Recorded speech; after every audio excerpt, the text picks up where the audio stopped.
আপনারা সবাই কেমন আছেন? আলহামদুলিল্লাহ, আমিও ভালো আছি। আমাদেরকে ভালো রাখে কে? আমাদেরকে সুস্থ রাখে কে?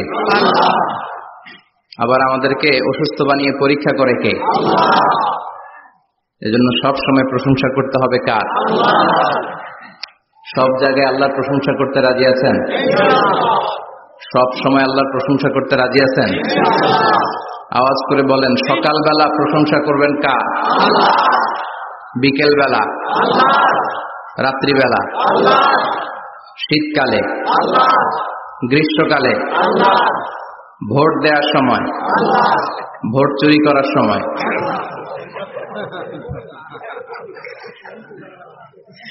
সব জায়গায় আল্লাহর প্রশংসা থাকার দরকার আছে না নাই? কিন্তু ভোট চুরি করা যাবে না। যাবে? ভোট হচ্ছে আল্লাহর পক্ষ থেকে অনেক বড় একটা আমানত।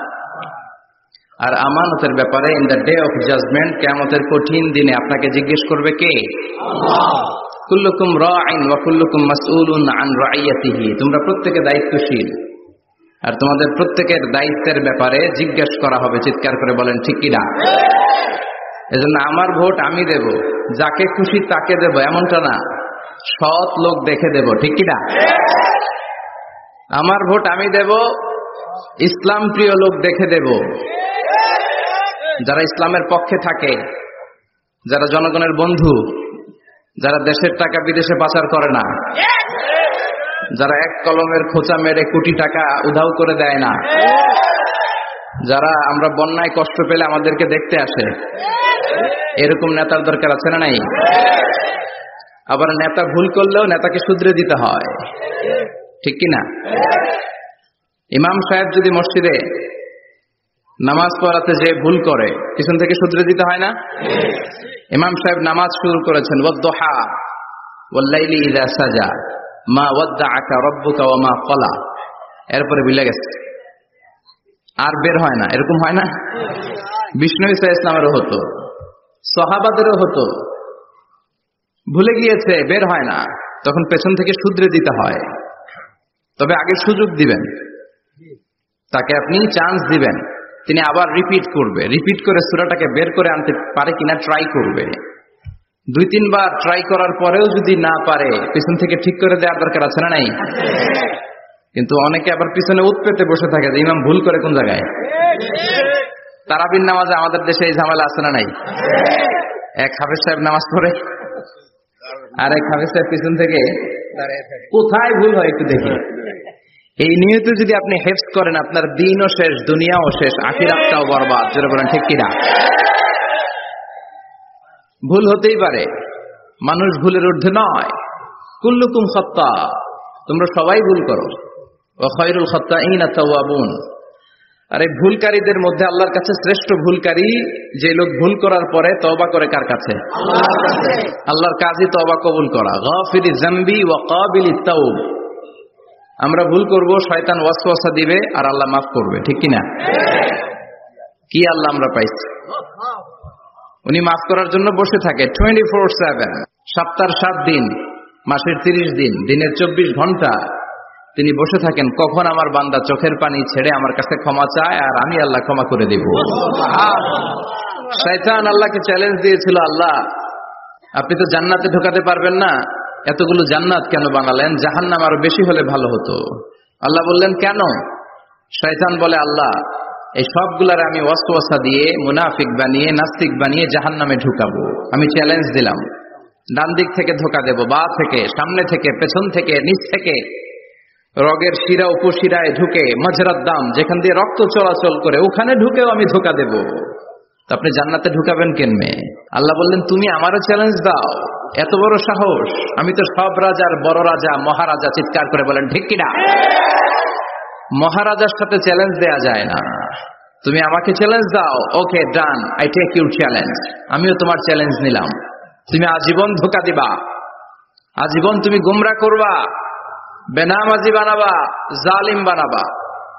কিন্তু আমার বান্দা কোন তাফসীরুল কোরআনের মাহফিলে এসে, কোন এক ওয়াক্তের নামাজে মসজিদে ঢুকে, অথবা মাঝরাতে ঘুম ভেঙে গেলে তাহাজ্জুদের জায়নামাজে চোখের পানি ছেড়ে যখন ক্ষমা চাইবে আমি সব গুনাহ মাফ করে দেব, তুই কি করবি?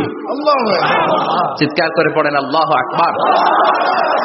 এজন্য ভুল নাই এমন কোন মানুষ নাই, ভুল হয়নি শুধু নবীদের, এজন্য তারা মাসুম। আহলুস সুন্নাহ ওয়াল জামাআর ইতিকাদ হচ্ছে নবীদের কোনো ভুল নাই, ঠিক কি না? ছোটখাটো যে ব্যাপারগুলো ঘটেছিল সেগুলো আল্লাহ অবশিষ্ট থাকতে দেননি, সেগুলো তো আল্লাহ ঠিক করে দিয়েছেন। চিৎকার করে পড়েন সুবহানাল্লাহ। এজন্য ইমাম যদি ভুল করে আপনারা পেছন থেকে চান্স দিবেন ওনাকে শুধরে নেয়ার, কিন্তু উনি শুধরে নিতে পারছেন না, তখন পেছন থেকে লোকমা দেওয়ার দরকার আছে না নাই? তো এই জন্য ইমাম যদি ভুল করে পিছন থেকে শুধরে দিতে হয়। ইমাম শব্দের অর্থ নেতা। মসজিদের যিনি ইমাম উনি আমাদের নেতা, আর সমাজে যারা থাকে তারা কি কয়? পাবলিক। এরাও নেতা। সমাজের নেতা তো আরো বড় নেতা, ঠিক কিনা? নেতা যত বড় ভুল করার সম্ভাবনাও তত।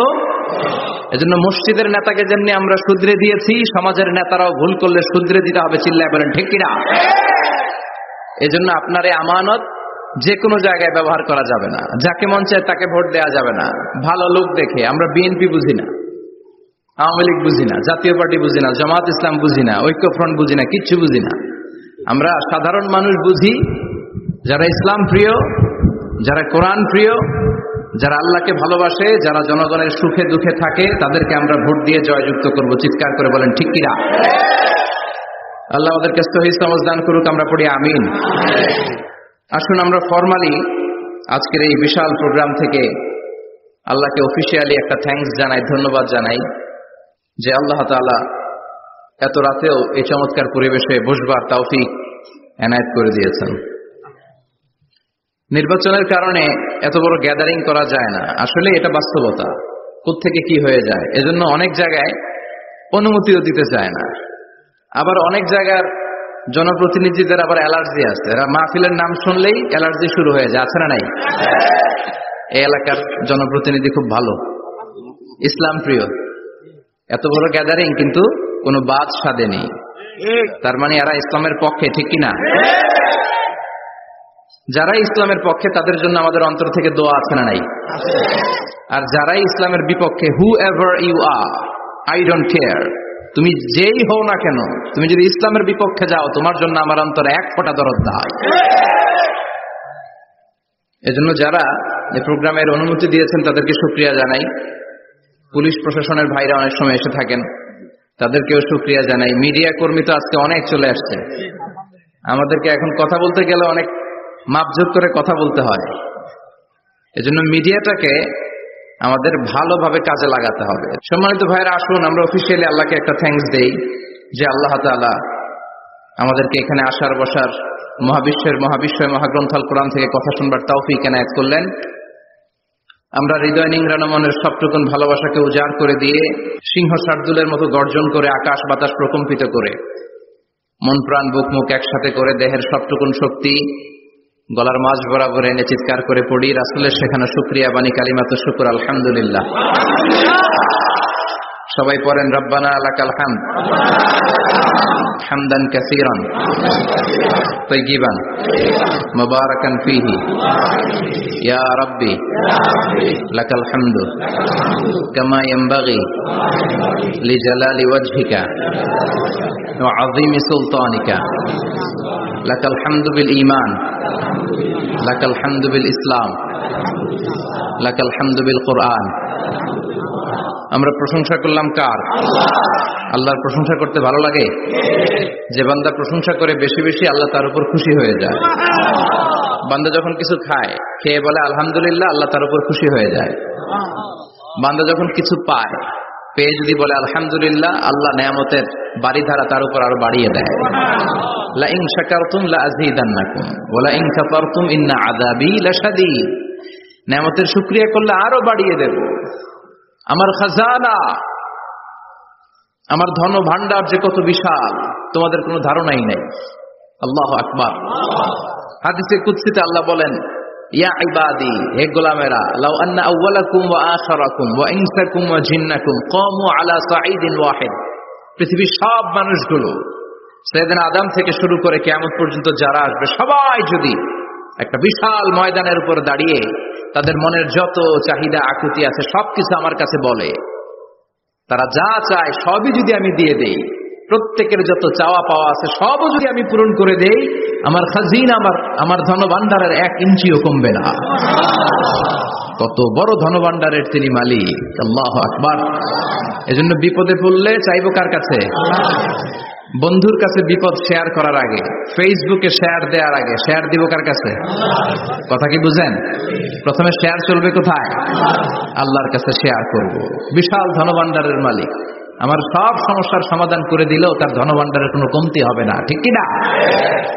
এজন্য সবসময় আল্লাহর প্রশংসা করতে হবে বেশি বেশি। এত নেয়ামত তিনি দিয়েছেন, আপনি গুণে শেষ করতে পারবেন না। ওয়া ইন তা'উদ্দু নি'মাতাল্লাহি লা তুহসুহা, এত নেয়ামত দিয়েছি, গুণে শেষ করা যায় না। ঠিক যে মুহূর্তে আমরা এখন কথা শুনছি, অনেকে এখন হসপিটালের বেডে আছে না নাই? দুর্ঘটনায় আছে না নাই? ঋণের বোঝায় জর্জরিত, পাওনাদাররা বাড়িতে এসে ঝামেলা করে ঘরে থাকতে পারে না, আছে না নাই? মামলা হামলা ঝামেলা জুলুম, নানা কারণে নানা জায়গায় মানুষেরা বিপদে আছে। অনেকের ক্যান্সার, যেটার কোনো অ্যান্সার নাই, দেহের সেলের ভিতরে, প্রত্যেকটা সেলে কোষের ভেতরে জ্বালা ধরে গিয়েছে, হসপিটালের বেডে বসে মৃত্যুর প্রহর গুনছে, এরকম আছে না নাই? ঠিক সেই মুহূর্তে আমরা খুব শান্তিপূর্ণ ভাবে মহাবিশ্বের মহাবিশ্বয় মহাগ্রন্থ আল কোরআন থেকে কথা শুনতে বসতে পেরেছি। এজন্য শুকরিয়া চলবে কার? আল্লাহ, তুমি আজকের মাহফিলটাকে আমাদের নাজাতের ওসিলা বানাও। আমরা যেন তোমার শুকর গুজার বান্দা হতে পারি, তুমি তৌফিক দাও। কোম্পানিগঞ্জ বাজার শ্রমিক ফেডারেশনের উদ্যোগে 8ম বার্ষিক ওয়াজ ও দোয়ার মাহফিল। সমাজে পরিবর্তন আসতে শুরু করেছে। আগে শ্রমিক ফেডারেশনের এরা যাত্রাপালা করতো, তাই না? নাচানাচি, দুনিয়াকে মজা লেলো, রুব্বানি নাচে কোমর দুলাইয়া, না? উনিও জানেন রুব্বানি নাচে কোমর দুলাইয়া, ফেরেশতারা বলবে তো করে পিডামো আমরা ঝুলাইয়া। মায়ের আসরে নাই? প্রশ্ন করা হবে, কবরে যেতে না যেতেই প্রশ্ন করা হবে। মরতে আমাদেরকে হবেই। আকসিরু যিকরা হাযিমিল লাযযাত, পৃথিবীর সব স্বাদকে পানসা করে দেয় ওই বিষয়টাকে বেশি বেশি স্মরণ করো। বিষ্ণুনবী বলেছেন সব স্বাদকে পানসা করে দেয় কি? মরণ, ঠিক কি না? The most certain thing in our life is death, and the most uncertain thing in our life is the time of death. আমাদের জীবনের সবচেয়ে সুনিশ্চিত বিষয় হচ্ছে মরণ, মরতে হবেই। কিন্তু সবচেয়ে অনিশ্চিত বিষয় হচ্ছে দ্য টাইম অফ ডেথ, কখন মরবো, কোথায় মরবো এটা জানি না, তাই না? আমরা যে মরবো এটা সবাই জানেন না? কথা বলেন। সবাই জানে, কিন্তু কখন মরবো জানেন? কিভাবে মরবো জানেন? কখন যে মৃত্যুর সময়টা চলে আসবে আমরা কেউ জানি না। এবং একটা মানুষের জীবনের সবচাইতে ভয়ঙ্কর অভিজ্ঞতা হচ্ছে এই মৃত্যু। আর এই এক্সপেরিয়েন্স, এই অভিজ্ঞতার কথা কাউকে শেয়ার করে যাওয়া যায় না। কেমন লেগেছিল তার বলে যাওয়ার আগেই তাকে উড়াল দিতে হয়, ঠিক কিনা? এজন্য পরিবর্তন আসতে শুরু করেছে।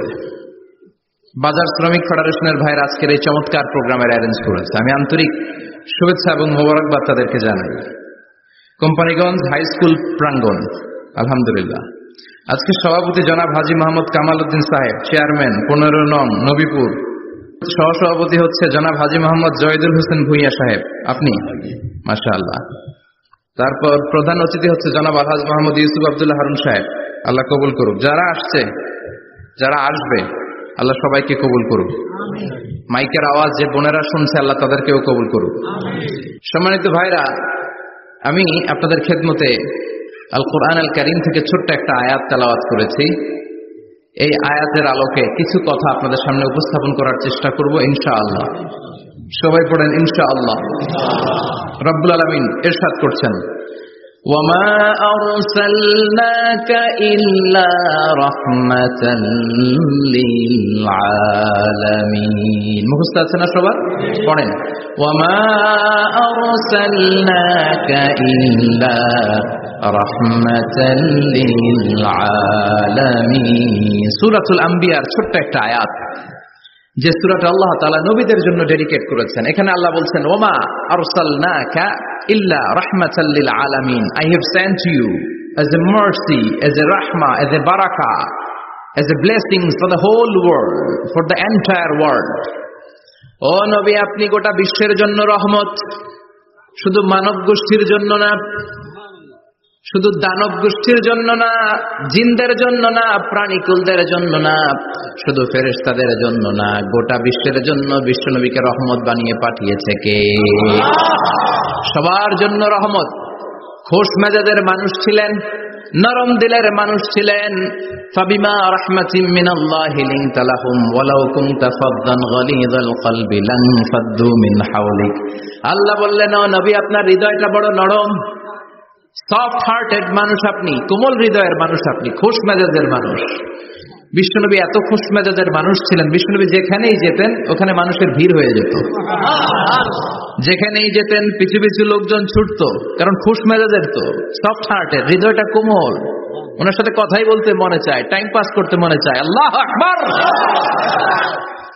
বাচ্চাদের জন্য রহমত। ছোট বাচ্চারা বিশ্বনবীর সামনে যদি কখনো চলে আসতো, বিশ্বনবী ওনার কোমল হাতটা বাচ্চাদের মাথার মধ্যে হাত বুলিয়ে দিতে। এমন কোন বাচ্চা বিশ্বনবীর সামনে দিয়ে ক্রস করতে পারতো না যে বাচ্চার মাথায় বিশ্বনবী হাত বুলাতেন না। নাতিদেরকে অনেক আদর করতেন। হাসান আর হুসাইন রাইহানাতাইন, বিশ্বনবীর সুগন্ধি। হাসান বিশ্বনবীর কোলে উঠলে সাইয়েদনা হুসাইন কোলে ওঠার জন্য কান্না করতেন, আবার হুসাইন কোলে উঠলে হাসান কান্না করতেন। আবার সাইয়েদনা হাসান বিশ্বনবীকে ঘোড়া বানিয়ে বিশ্বনবীর পিঠের উপরে বসে বিশ্বনবীর চুল ধরে টেনে টেনে খেলা করতে। বিশ্বনবী ঘোড়া, আর ঘোড়ার বাদশা হচ্ছে হাসান। সুবহানাল্লাহ পড়বেন না? কি খুনসুটি, কি সম্পর্ক!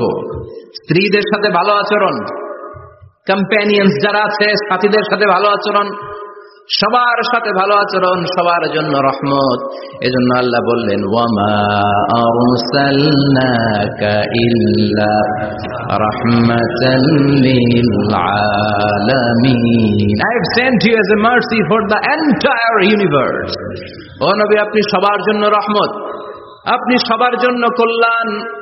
আপনার মধ্যে রহমতের বাড়িধারা এত বেশি, আপনি হ্যাঁ বললে শরীয়তের হুকুম হালাল হয়ে যায়, আপনি না বললে শরীয়তের হুকুম হারাম হয়ে যায়। আবার আপনি আঙ্গুল তুললে চাঁদ দুই ভাগ হয়ে যায়, জমিন থেকে পা তুললে আপনি আকাশে মেরাজে চলে যান। কি স্ট্যাটাস! কুড ইউ ইমাজিন কি স্ট্যাটাস আল্লাহ ওনাকে দিয়েছে। উনি হ্যাঁ বললে এটা হালাল, কারণ কোনটা হালাল কোনটা হারাম এটা ওনার কাছ থেকে জেনেছে। উনি যদি বলে ইয়েস, করতে পারবেন আপনারা, হালাল, কোটি কোটি মানুষের জন্য পারমিসিবল, লিগাল। উনি যদি বলেন নো, আমাদের সবার জন্য এটা হারাম, কোটি কোটি মানুষ আর করতে পারবো না। ফুল তুলেছেন, চাঁদ দুই ভাগ হয়েছে, পা তুলেছেন, মেরাজে চলে গিয়েছে। আল্লাহু আকবার। তার মানে এমন নবী যে নবীর হা এবং না এগুলো শরীয়তের দলিল, ঠিক কিনা? এ নবী এমন নবী, এ নবীরে বাদ দিলে কোরআন বোঝা যায় না, এ নবীরে বাদ দিলে হাদিস বোঝা যায় না, এ নবীরে বাদ দিলে নামাজ বোঝা যায় না, ঠিক কিনা? কারণ কেমন করে নামাজ পড়তে হবে এই নবী আমাদেরকে হাতে কলমে শিখিয়েছে। সল্লু কামা রাআইতুমুনি উসাল্লি, আমি যেমনি সালাত পড়ি তেমনি পড়ো। বিশ্বনবী যেমন শিখিয়েছেন তার বাইরে অন্য কোন নিয়মে সালাত পড়লে হবে নাকি? কথা বলেন। ফজরের সালাত 2 রাকাত, আপনি যদি পড়েন 3 রাকাত, কবুল হবে নাকি? 4 রাকাত পড়লে, 6 রাকাত, 12 রাকাত, এরকম করলে মায়ের আসনা নাই, কবুল হবে না। অনেক বেশি পড়েছেন, সময়ও দিয়েছেন বেশি, কবুল হবে না। কেননা বিশ্বনবী যেভাবে শিখিয়েছে ওইভাবে পড়েন নাই তো, ঠিক কিনা? আবার বিশ্বনবী যেমন রোজা রেখেছেন তেমন রাখতে হবে। কেমন করে রোজা রাখতে হয় বিশ্বনবী শেখালেন। ফজর থেকে শুরু করে সন্ধ্যা পর্যন্ত রোজা রাখবেন। আপনি সকাল থেকে শুরু করে আসর পর্যন্ত রেখে আসরের পর ইফতারি করলে হবে নাকি? কথা বলেন। কারণ বিশ্বনবীর পদ্ধতিতে হয় নাই। আবার এই নবীকে বাদ দিলে হজ বোঝা যায় না, কেননা এই নবী কেমন করে হজ করতে হয় আমাদেরকে শিখিয়েছেন। বিশ্বনবী ওনার পুরো জীবনে 4টা উমরা করেছেন, একটা মাত্র হজ করেছেন। আর বলেছেন খুযু আন্নী মানাসিকাকুম, কেমন করে হজ করতে হয় আমার কাছ থেকে তোমরা শিখে নাও। হজের সিস্টেম কি আমার থেকে শিখে নাও। মাত্র একবার হজ করেছেন, তাতেই হজের সব আহকামগুলো আমাদের কাছে ক্রিস্টাল ক্লিয়ার, স্বচ্ছ কাচের মতো, স্ফটিক কাচের মতো, স্বচ্ছ পানির মতো, এত সুন্দর তিনি বর্ণনা দিয়েছেন। এই বর্ণনার উপর ভিত্তি করে লক্ষ লক্ষ মানুষ গোটা বিশ্ব থেকে কাবার প্রান্তরে জমা হয়, ঠিক কিনা? মাসাবাতান লিন্নাসি ওয়া আমনা, গোটা বিশ্বের মানুষের মিলন কেন্দ্র। আপনি যখন মসজিদুল হারামে যাবেন, মসজিদে নববীতে যাবেন, দেখবেন আজান হয়ে গেলে লক্ষ লক্ষ মানুষ কাবার দিকে ছুটে, ঠিক কিনা? আজান হওয়ার সাথে সাথে শারে আল হিজরা দিয়ে, জারওয়াল দিয়ে, গাজ্জা দিয়ে, আজিয়াদ রোড দিয়ে পঙ্গপালের মতো মানুষগুলো কাবা কেন্দ্রিক হতে শুরু করে। কারণ কাবা হচ্ছে অ্যাসেম্বলি পয়েন্ট, গ্যাদারিং পয়েন্ট, এটা মিলন কেন্দ্র। এই কাবাকে কেন্দ্র করে প্রতিদিন লক্ষ লক্ষ মানুষের মিলন মেলা বসে, চিল্লায় বলেন ঠিক কিনা? কেমন করে হজ পালন করবেন বিশ্বনবী শেখালেন, কারণ বিশ্বনবীরে বাদ দিলে হজ বোঝা যায় না। তার মানে বুঝলাম উনি হ্যাঁ বললে হালাল, না বললে হারাম। উনারে বাদ তো কোরআন বাদ, উনি বাদ তো হাদিস বাদ, কথা বলেন। উনি বাদ তো নামাজ বাদ, উনি বাদ তো রোজা বাদ, উনি বাদ তো হজ বাদ। এজন্য উনারে বাদ দিলে কোরআন বোঝা যায় না, নামাজ বোঝা যায় না, উনারে বাদ দিলে হজ বোঝা যায় না। তাই উনার সাথে যারা বেয়াদবি করবে ওদেরকেও এমনি এমনি ছেড়ে দেয়া যায় না। বিশ্বনবীর সাথে যদি বেয়াদবি করে এটা অনেক বড় ধরনের বেয়াদবি, এটা রাষ্ট্রীয় আইন করে ওকে শাস্তি দিতে হবে, ঠিক কিনা? বিশ্বনবীর বিরুদ্ধে যদি ব্লগে কিছু লিখে, কেউ ব্লগ লিখে, বিশ্বনবীর পারিবারিক জীবন নিয়ে যদি কেউ কটু কথা বলে, বাজে মন্তব্য করে, বিশ্বনবীর ব্যাপারে যদি শাহবাগের চত্বর থেকে, প্রজন্ম চত্বর থেকে কোনো কথা বলে, ওই বেয়াদবগুলারে ফাঁসির রশিতে ঝুলানোর দরকার আছে না নাই? Very sensitive issue. বিশ্বনবীর সম্মান গোটা উম্মার সম্মান, কারণ বিশ্বনবী বাদ তো পুরো ইসলাম বাদ। এজন্য আমার নবীর বিরুদ্ধে কথা বললে ওর সাথে আমাদের কোনো কথা নাই, চিল্লায় বলেন ঠিক কিনা? এই সেনসিটিভ ইস্যুতে আমরা সবাই এক। এখানে জামাত ইসলাম নাই, হেফাজতে ইসলাম নাই, তাবলীগ নাই, আলিয়া নাই, কওমি নাই। বিশ্বনবীর সাথে বেয়াদবি করলে ওগুলোকে রাষ্ট্রীয়ভাবে ফাঁসি দেওয়ার দরকার, শাস্তি দেওয়ার দরকার আছে না নাই? সবাই একমত? এই বেয়াদবগুলোর সাথে আমাদের কোনো সম্পর্ক নাই, চিল্লায় বলেন ঠিক কিনা? এই বেয়াদবগুলো যদি নবীর ব্যাপারে আর কিছু বলে সবাই মাঠে নামতে রাজি আছেন তো? এদের বিরুদ্ধে মুষ্টিবদ্ধ হাত নিয়ে ময়দানে থাকতে রাজি আছো তো মুসলমান? যারা কারা রাজি হাত তুলে আল্লাহর দেখা।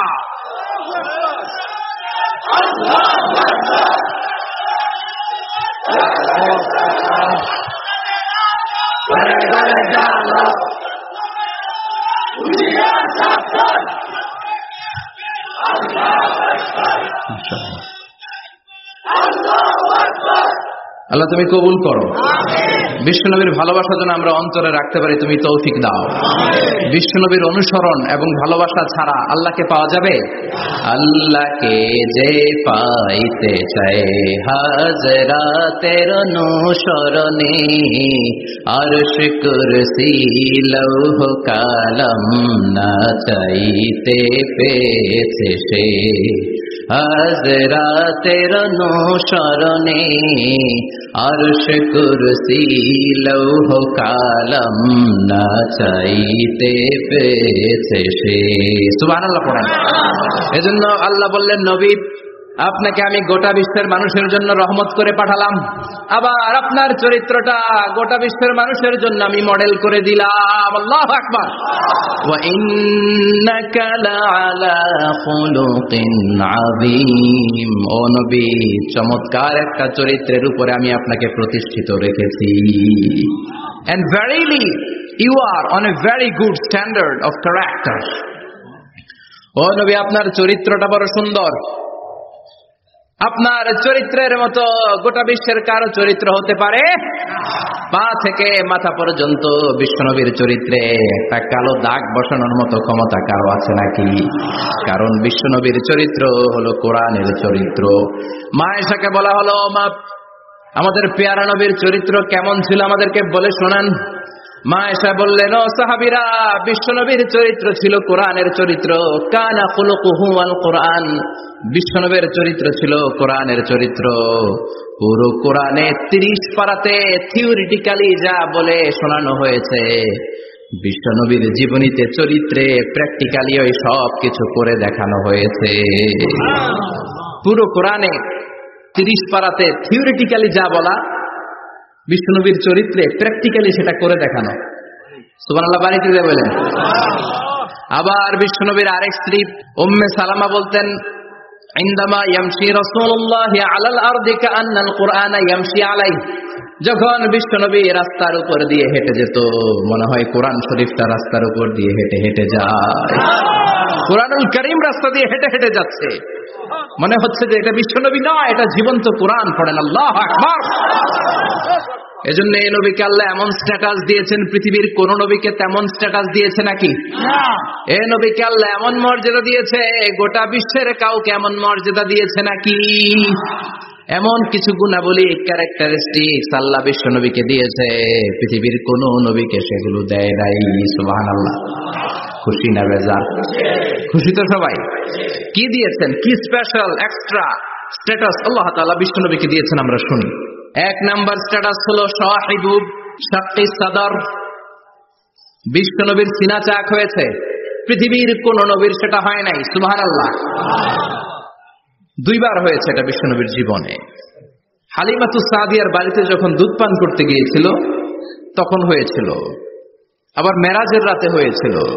উম্মে হানির ঘর থেকে চলে সাইয়েদনা জিবরাইল বিশ্ব নবীকে হাতিমে কাবায় শুইয়ে দিলেন, এরপর গলার নিচ থেকে শুরু করে নাভি পর্যন্ত বুকটা কেটে ফেললেন, বিশ্ব নবীর হৃদয়টাকে বের করলেন, জামজামের পানি দিয়ে ধৌত করলেন, আবার পেটের ভেতরে হৃদয়টাকে ঢুকিয়ে দিলেন। দিস ইজ কল্ড শাক্কে সাদার। উর্দু ফার্সিতে বলে সিনা চাক, ইংরেজিতে বলে ওপেন হার্ট সার্জারি। সুবহানাল্লাহ পড়বেন না? আমাদের অনেকের ওপেন হার্ট সার্জারি হয় না, গলা থেকে নাভি পর্যন্ত কাটা, সেলাই করে দিলে আবার বাঁচে। এটা বিশ্বনবীর সিনা চাক থেকে আবিষ্কার হয়েছে। পড়েন আল্লাহু আকবার। যে সমস্ত সাহাবারা বিশ্বনবীকে খালি গায়ে দেখেছে, উদম গায়ে দেখেছে, তারা বর্ণনা করেছে দুইটা কাপড় মাঝখান দিয়ে সেলাই করলে যেমনি দাগ দেখা যায়, আমরা বিশ্বনবীর গলা থেকে নাভি পর্যন্ত এরকম সেলাইয়ের দাগ দেখতে পেয়েছি। শাক্কুস সাদর, special status of the last Messenger Muhammad সাল্লাল্লাহু। আর কোন নবীকে আল্লাহ এটা দেয় নাই। খুশি না বেজার? আবার উনি হলেন সাহিবুল মেরাজ। উনার মেরাজ হয়েছে, আর কোন নবীর হয়েছে নাকি? কথা বলেন। বিশ্বনবীর হৃদয়টা বড় ভাঙা, কলিজার টুকরা স্ত্রী খাদিজা নাই, যাকে সবচেয়ে ভালোবাসতেন, সবচেয়ে প্যার করতেন, যাকে মাহাব্বাত করতেন। এবং সাইয়েদাতুনা খাদিজার জন্য বিশ্বনবী মা আয়েশাকে ধমকও দিয়েছেন। সাইয়েদাতুনা খাদিজার কথা যখন বিশ্বনবী বলে বেড়ায় মা আয়েশার কাছে, খাদিজার কথা বললে মা আয়েশা বলতেন, ও নবী, কোন জাহিলি যুগে এক বুড়ি মহিলার সাথে আপনার বিয়ে হয়েছিল, মরে গিয়েছে, কবরে শুয়ে আছে। ওই মহিলার পরে কত সুন্দরী সুন্দরী নারীরা আমরা আপনার ঘরে আসলাম, তারপরে ওই বুড়ির কথা আমাদেরকে বলেন কেন? ওই বুড়ির কথা শোনান কেন? বিশ্বনবী রেগে গেলেন।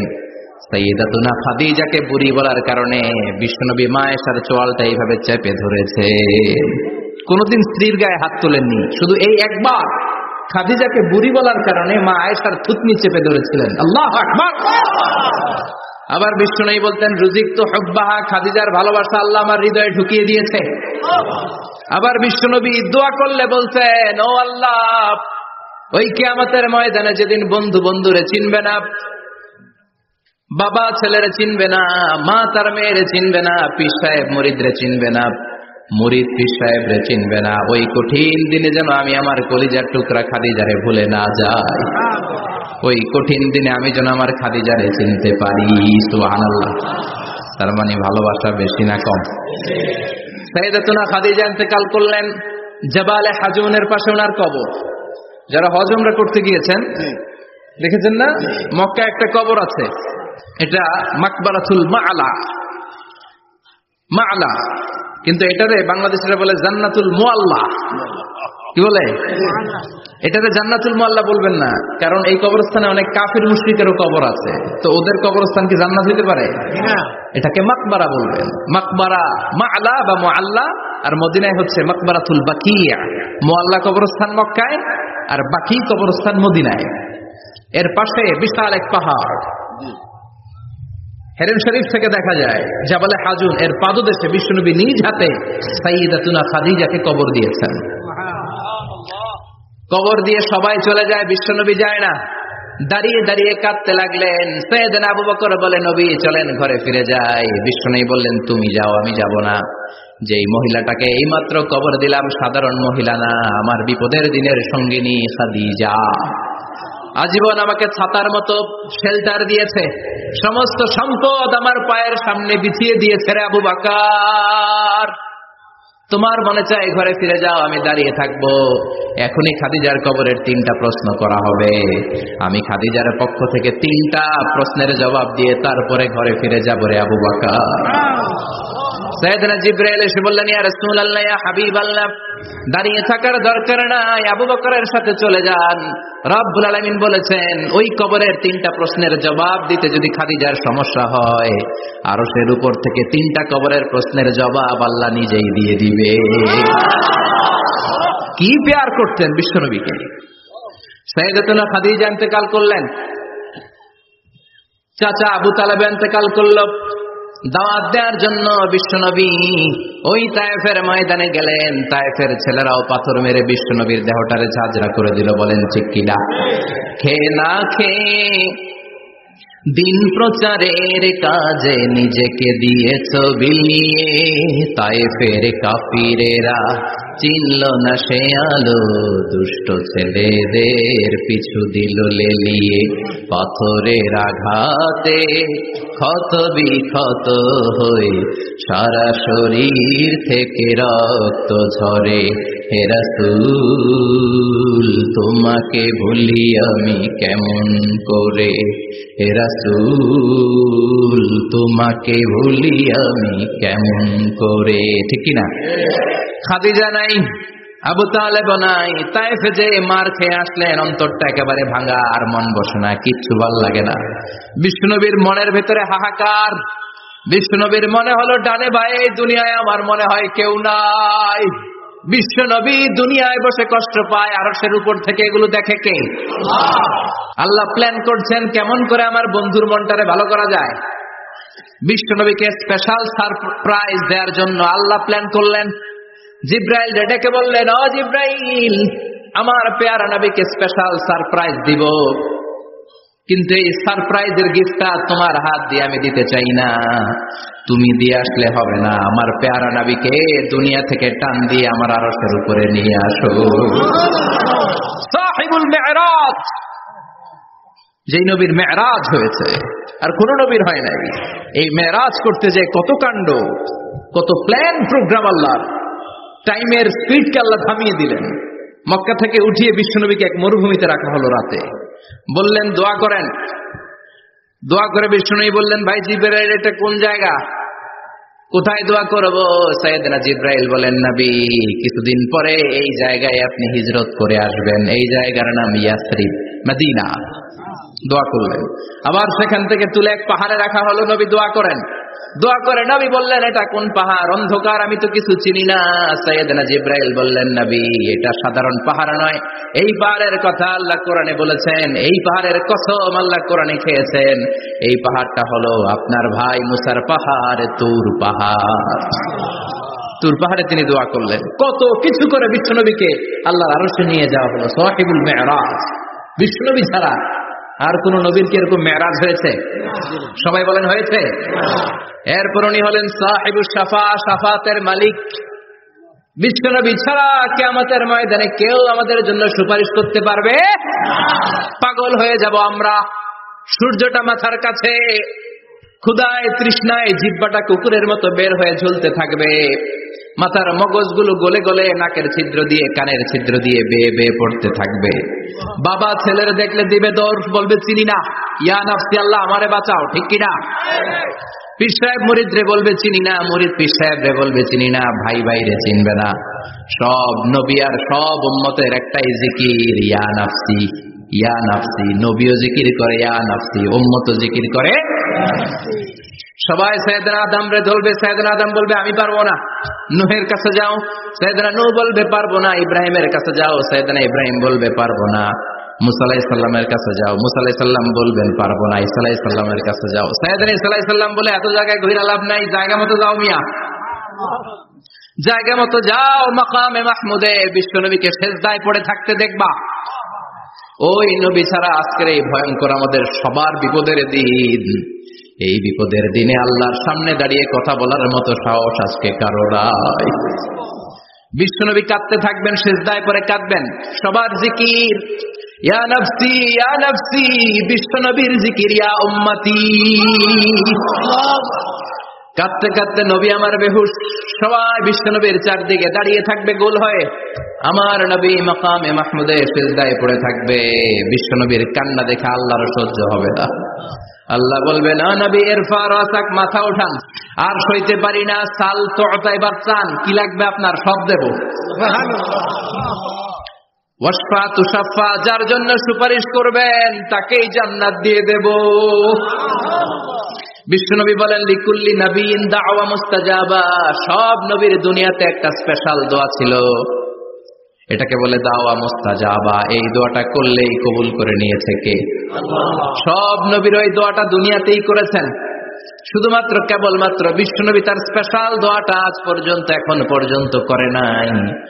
বিশ্বনবী বলেন, ওয়া ইন্নী আখতাবিউ দাওয়াতি শাফাআতান লি উম্মতি ইয়াউমাল কিয়ামা, আমি আমার দোয়াটা, আমি আমার স্পেশাল সাপ্লিকেশনটা কিয়ামতের দিন কঠিন মুসিবতের কালে তোমরা যখন বিপদে পড়ে যাবা, আমার স্পেশাল দোয়াটা ওই দিন করে আমি তোমাদের সুপারিশ করে জান্নাতে পাঠায়া দেব। সাহিবুশ শাফাআহ, বিশ্বনবী ছাড়া কথা বলার মতো ক্ষমতা, স্পর্ধা, সাহস সেদিন কারো থাকবে না। চিৎকার করে বলেন ঠিক কিনা? আবার উনি সাহিবুল কাউসার, উনি কাউসারের মালিক। আল্লাহ ওনাকে কাউসার দিবেন। অন্য নবীদেরও দিয়েছে না? কথা বলেন, কাউসার দিয়েছে। কি মজার পানি, আহলা মিনাল আসাল, মধুর চাইতেও মিষ্টি, সুইটার দেন হানি, মধুর চাইতেও মিষ্টি। আব্রাদু মিনাস সালজ, বরফের চাইতেও ঠান্ডা। আবিয়াদু মিনাল লাবান, দুধের চাইতেও সাদা। এক ঢোক যে পান করবে আজীবনের জন্য তৃষ্ণা চলে যাবে। সাহিবুল কাউসার, তৃষ্ণার চোটে আমরা পাগল পারা হয়ে বিশ্বনবীর কাউসারের দরবারে যাব। বিশ্বনবী পেয়ালার মধ্যে করে করে আমাদেরকে কাউসার পিলাবেন। এই কাউসারের ক্ষমতাও রব্বুল আলামিন পৃথিবীর কোন নবীকে দেন নাই। সব নবীরাও বিশ্বনবীর কাছে চেয়েছে কাউসার সেদিন খাবে। সুবহানাল্লাহ পড়বেন না? সাহিবুল কাউসার, সাহিবুল মি'রাজ, সাহিবুশ শাফাআহ, সাহিবুল মাকাম আল মাহমুদ। আজানের পরে দোয়াতে বলি না, আতি মুহাম্মাদিনিল ওয়াসিলাতা ওয়াল ফাদিলা ওয়া বা'আথ মাকামান মাহমুদা। ও আল্লাহ, আমার নবীর আপনি মাকামে মাহমুদ দেন। মুফাসসিরিন ইকরাম, মুহাদ্দিসিন ইকরাম এই মাকামে মাহমুদ কি, এটার ব্যাখ্যা করতে যে হয়রান হয়েছেন। কেউ বলেছেন কিয়ামতের ময়দানে বিশাল একটা সিংহাসন, কেউ বলেছে জান্নাতের মধ্যে একটা সিংহাসন, কেউ বলেছে না না, আমার আল্লাহর আরশের পাশে স্পেশাল একটা জায়গা আছে, ওই জায়গাটার নাম হলো মাকামে মাহমুদ। ওখানে বিশ্বনবী বসবেন। এই নবীর সাথে কারো স্ট্যাটাসের কোনো তুলনা চলে? কথা বলতে হবে। এই নবীরে গালি দিলে কলিজায় আগুন লাগে না? এই নবীর বিরুদ্ধে কথা বললে মুসলমান সইতে পারে? এমন স্ট্যাটাস হলো আল্লাহ বানালেন, এত মর্যাদা আল্লাহ দিলেন, এত সম্মান দিলেন, গোটা বিশ্বের কোন নবীরে দেয় নাই। আবার বিষ্ণু বলতেন, নুসিরতু বির-রু'বি মাসিরাতা শাহর, আমাকে আল্লাহ ভয় দিয়ে সাহায্য করেছেন। আমি যেই জায়গায় দাঁড়িয়ে থাকি, আমার ডানে বায়ে সামনে পেছনে 1 মাসের জায়গা পর্যন্ত কোনো কাফির আমার সামনে আসতে পারে না ভয়। 1 মাসের জায়গা পর্যন্ত কোনো কাফির যদি দাঁড়ায় থাকে, বিশ্বনবীর জন্য ভয় তার কলিজায় ধুকধুকানি শুরু হয়ে যায়। ধরেন আমি ওনারে ভয় পাই, কাছে আসলেই না ভয়, দূরে গেলে তো আমি পালোয়ান, ঠিক কিনা? উনি আছে কোম্পানিগঞ্জ বাজারের ওইদিকে, আমি এদিকে, আমি পালোয়ান, স্বাস্থ্যের সমস্যা নাই, ঠিক কিনা? কারণ কাছে নাই। কিন্তু বিশ্বনবী এমন পাওয়ারফুল ছিলেন, কাছে আর দূরে কোনো কথা না, ডানে বায়ে সামনে পেছনে 1 মাসের দূরত্ব। এই লোকেশনের মধ্যে যদি কোনো কাফির মুশরিকের ঠান্ডা বাচ্চা থেকে থাকে, বিশ্বনবীর ব্যাপারে ভয় তাদের অন্তরের মধ্যে ঢুকিয়ে দেয় কে? এজন্য বিশ্বনবীর সাথে কারো মর্যাদার কোনো তুলনা চলে?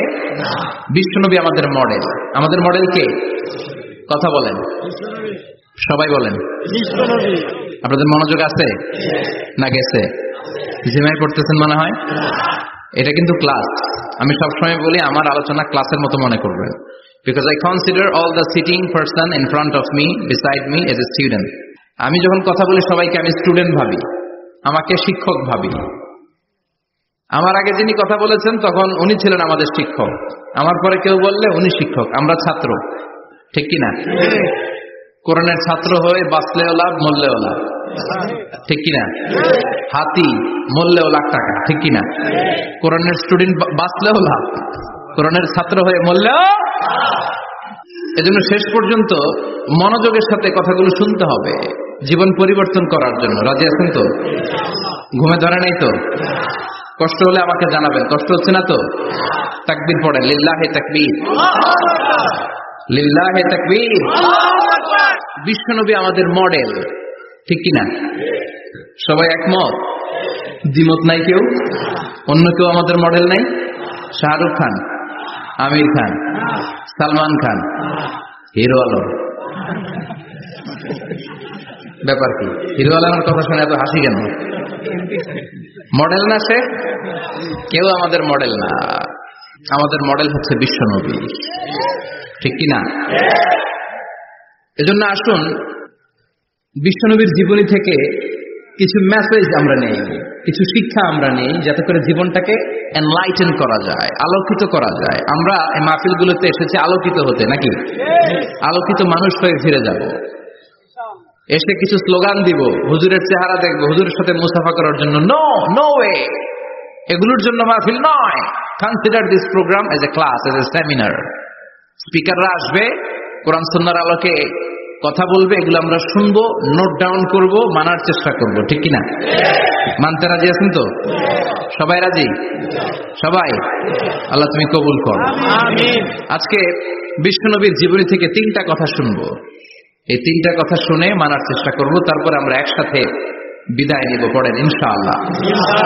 প্রথমে জানবো আমার নবী দেখতে কেমন ছিলেন। জানতে মনে চায় না? চাঁদের চেয়ে সুন্দর ছিলেন, ঠিক কিনা? চাঁদের চেয়ে সুন্দর তুমি নবী আমার কামলিওয়ালা, চাঁদের চেয়ে সুন্দর তুমি নবী আমার কামলিওয়ালা, দু জাহানের বাদশাহ তুমি প্যারা নবী সাল্লে আলা, দু জাহানের বাদশাহ তুমি প্যারা নবী সাল্লে আলা, চাঁদের চেয়ে সুন্দর তুমি নবী আমার কামলিওয়ালা, ঠিক কিনা? আমরা হাদিসের আলোকে দেখার চেষ্টা করব আসলে তিনি কতটা সুন্দর ছিলেন। তাহলে প্রথমে শুনবো উনি দেখতে কেমন ছিলেন, তারপর শুনবো ওনার আচরণ কেমন ছিল।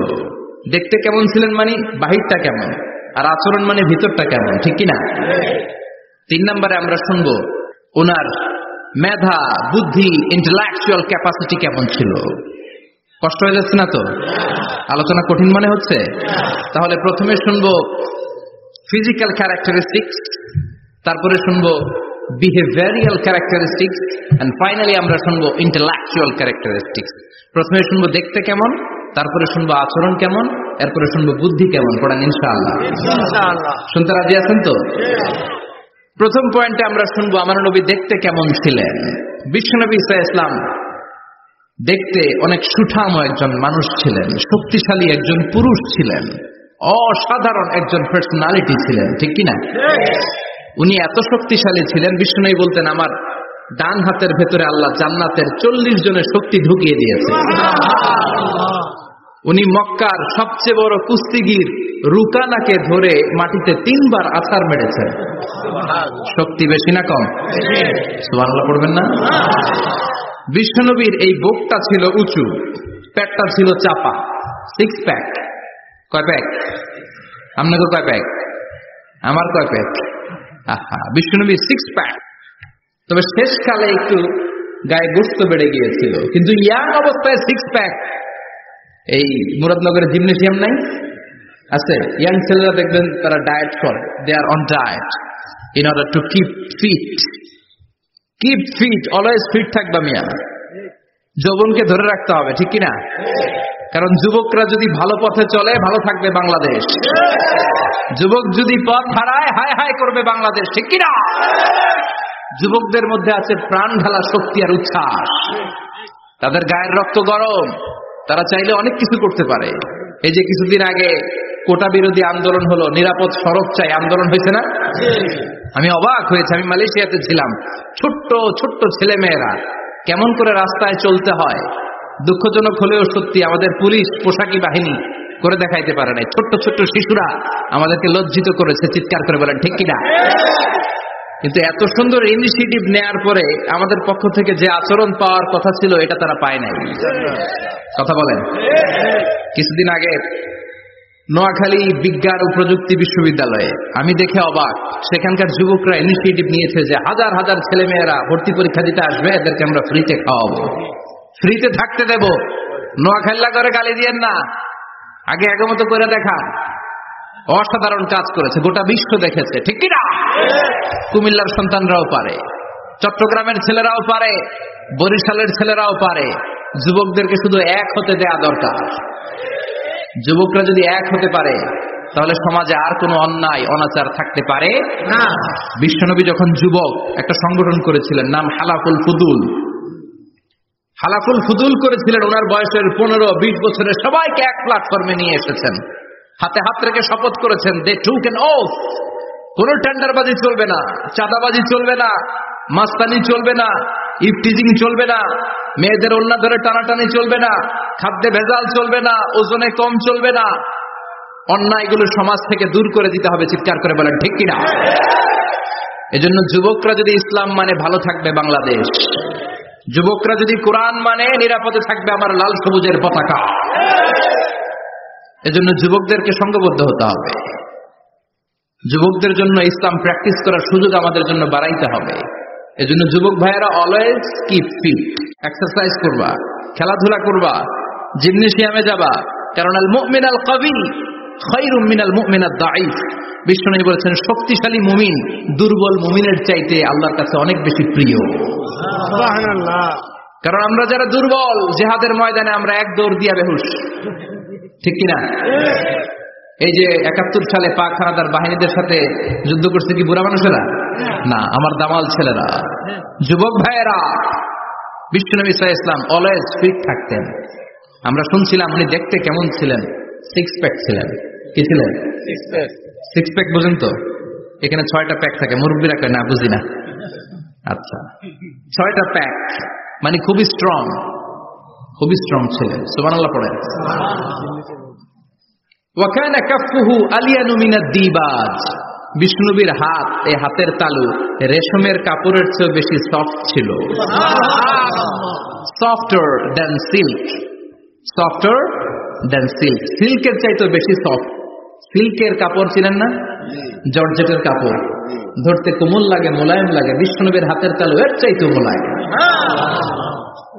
এই জন্য এই মোলায়েম হাত যদি কেউ মুসাফা করার সুযোগ পাইতো, কেউ আর হাত ছাড়তে চাইতো না। আর বিশ্বনবীর অভ্যাস ছিলেন, বিশ্বনবী কারোর সাথে মুসাফা করলে, যার সাথে মুসাফা করেছেন উনি হাত টেনে না নিলে বিশ্বনবী ওনার হাত টেনে নিতেন না। আল্লাহু আকবার পড়বেন না? কি অসাধারণ ব্যক্তিত্ব ছিল, হাতের তালু ছিল সফটার দেন সিল্ক। ওয়াকানা রাবাআতান মিনাল কওম লাইসা বিতাবিল ওয়ালা বিল কাসীর। বিশ্বনবী দেখতে একজন মাঝারি গড়নের লোক ছিলেন, খুব লম্বাও না, খুব খাটোও না। খুব বেশি লম্বাদেরকে ভালো লাগে? কথা বলেন। তাকাইতে গেলে টুপি পরে যাওয়ার সম্ভাবনা আছে। খুব খাটো যারা, এদেরকেও কিন্তু দেখতে অতটা ভালো লাগে না। বিষ্ণুনবী ছিলেন ব্যালেন্সড, মাঝারি ধরনের। লাইসা বিতাবিল ওয়ালা বিল কাসীর। কিভাবে আল্লাহ চুজ করেছেন ওনার পেয়ারা হাবিবকে, পড়েন সুবহানাল্লাহ।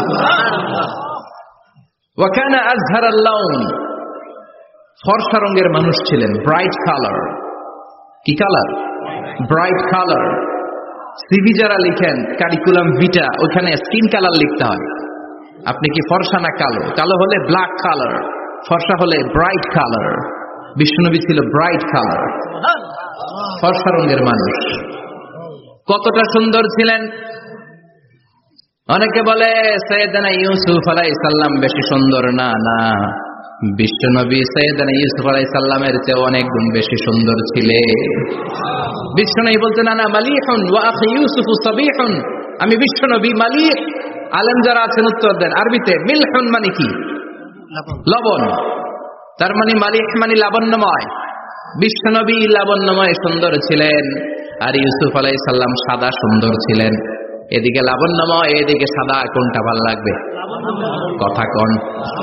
তার মানে বিশ্বনবীর গায়ের স্কিন ছিল ব্রাইট কালার, ফর্সা রঙের মানুষ ছিলেন, মাঝারি সাইজের মানুষ ছিলেন, সিক্স প্যাকের মানুষ ছিলেন। ওয়াকুবিদা ওয়ালাইসা ফি রাসিহি ওয়া লিহিয়াতিহি 20 শাআরা বাইদা। ইন্তেকালের আগে দাড়ি আর চুল মিলে 20টা দাড়ি চুলের বেশি পাকে নাই। সুবহানাল্লাহ পড়বেন না? দাড়ি আর চুল মিলে মোট পাকছিল কয়টা?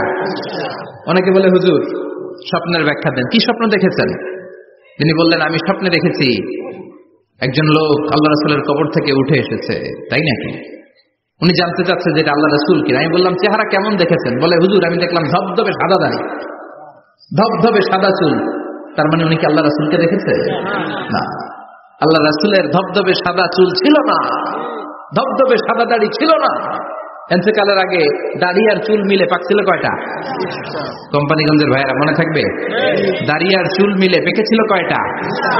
কেমন করে পাকবে? উনি তো জাইতুনের তেল মালিশ করতেন। সুবহানাল্লাহ।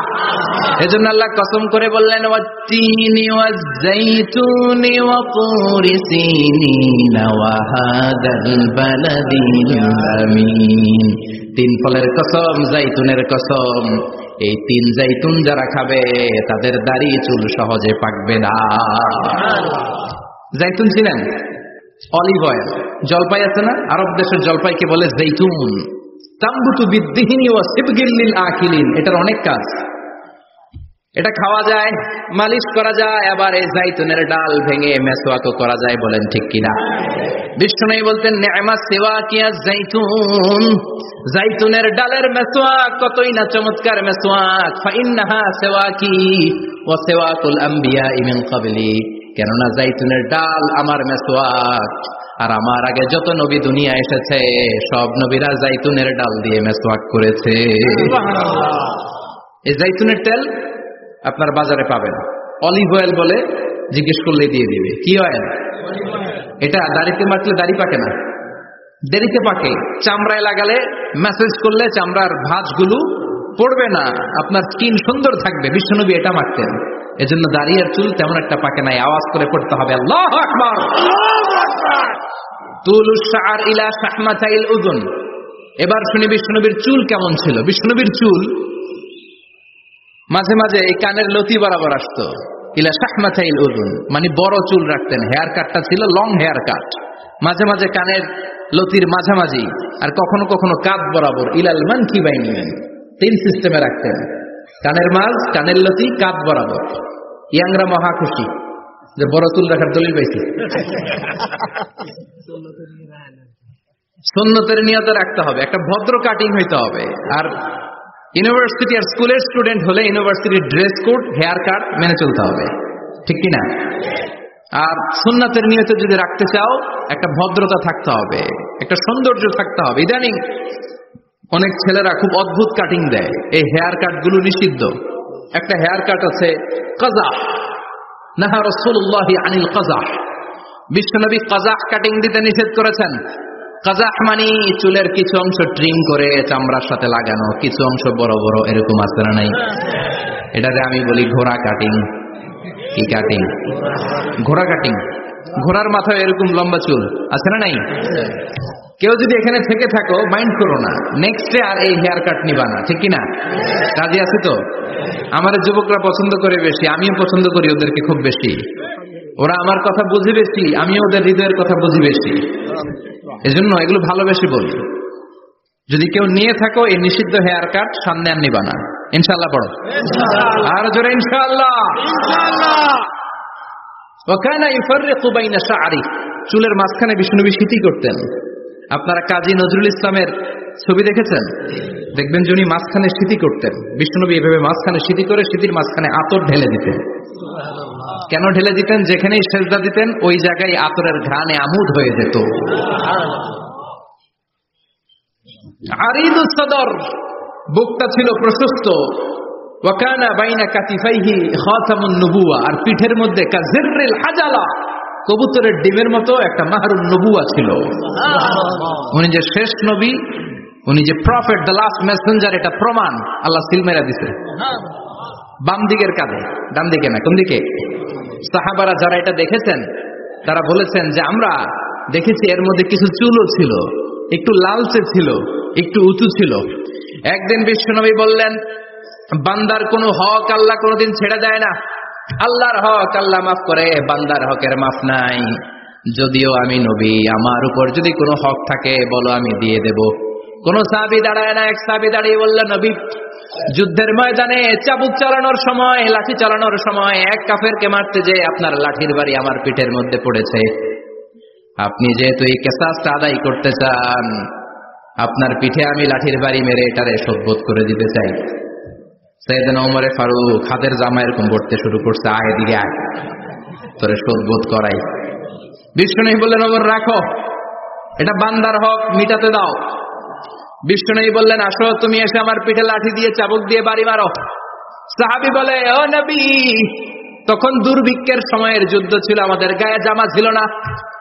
যখন আপনি আমার চাবুকটা পিঠের মধ্যে মেরেছেন, আমার পিঠে তখন জামা ছিল না। আপনি যদি যথা নিয়মে কিসাসটা আদায় করতে চান, আপনার জামাটা খুলেন, খালি পিঠের মধ্যে বাড়িটা মারেন।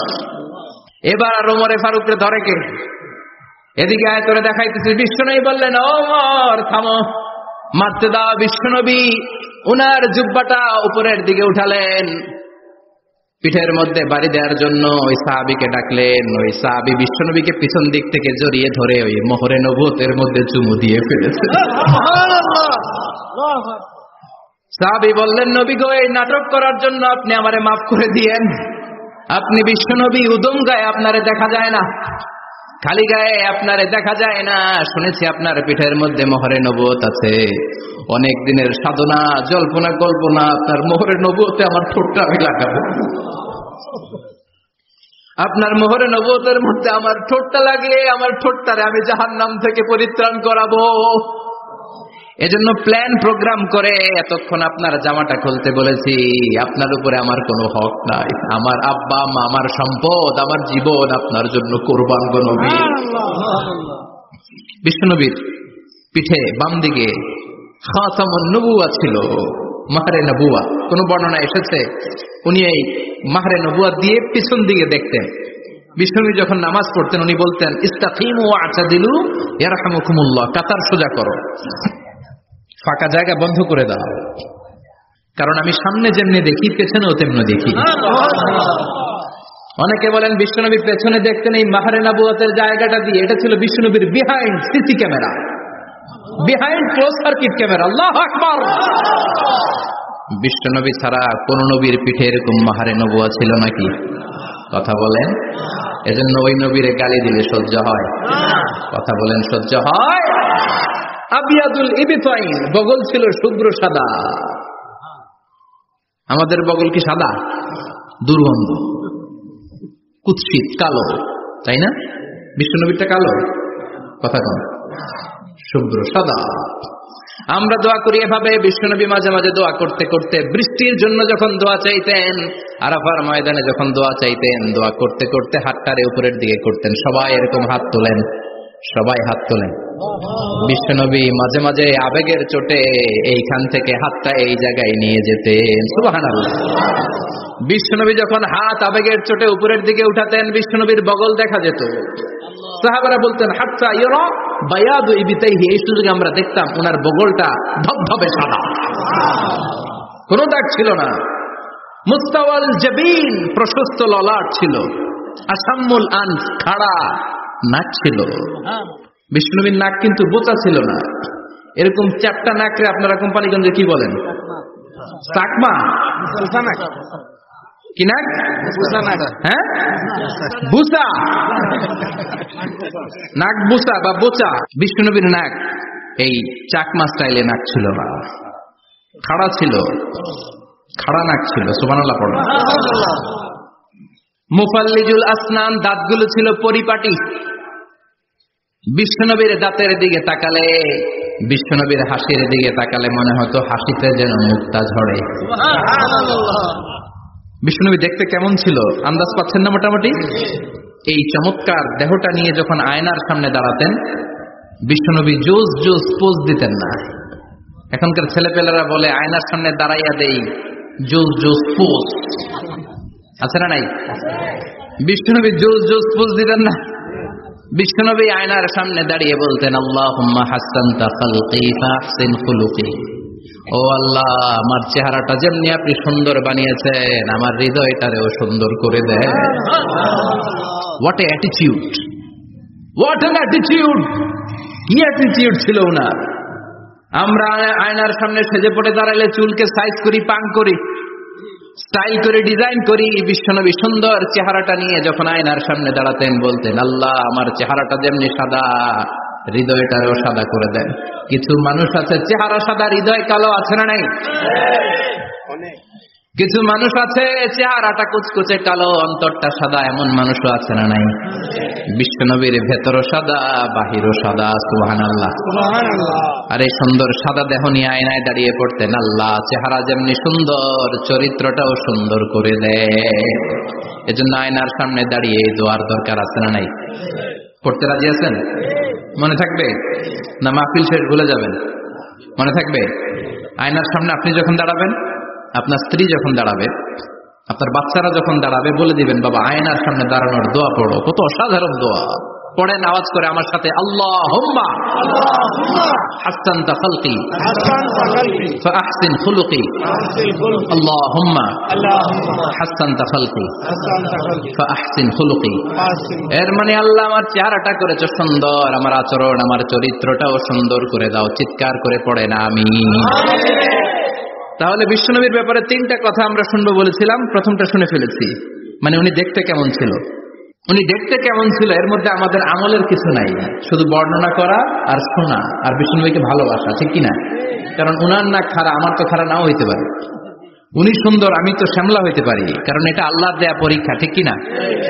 দ্বিতীয় পয়েন্ট থেকে আমাদের আমল শুরু। দ্বিতীয় পয়েন্ট ছিল বিশ্বনবীর আচরণগত বৈশিষ্ট্য।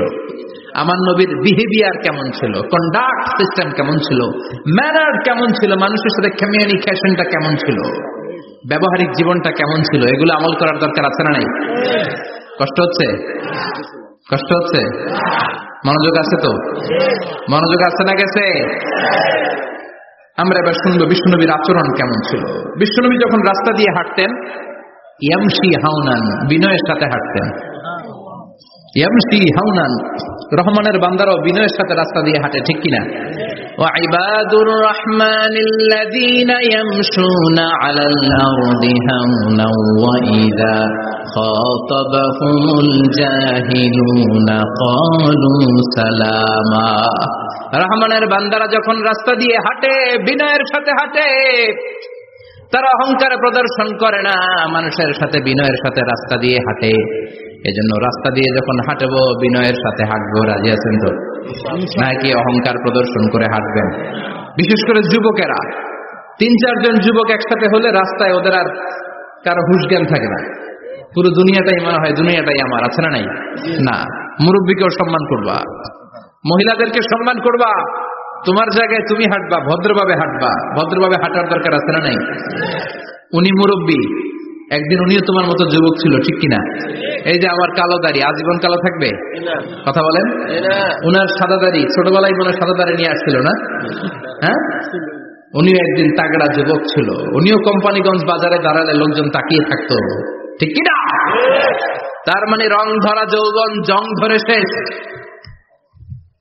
যৌবন সব সময় থাকে না, সার্টেন একটা পিরিয়ডের জন্য আল্লাহ দিয়েছে। এজন্য যুবক ভাইরা, তোমাদের রক্ত গরম, তোমাদেরকে বিনয়ী হতে হবে বেশি, ঠিক কিনা? রাজি আছো তো সবাই? বিশ্বনবী বিনয়ের সাথে হাঁটতেন। ওয়াকানা ইয়াতাবাসসাম, সবসময় মুচকি হাসতেন। কি করতেন? মুচকি হাসেন তো আপনারা? হাসেন না? মুচকি হাসবেন, কারণ মুচকি হাসতে পয়সা লাগে না। লাগে? মুচকি হাসি দেন তো একটা।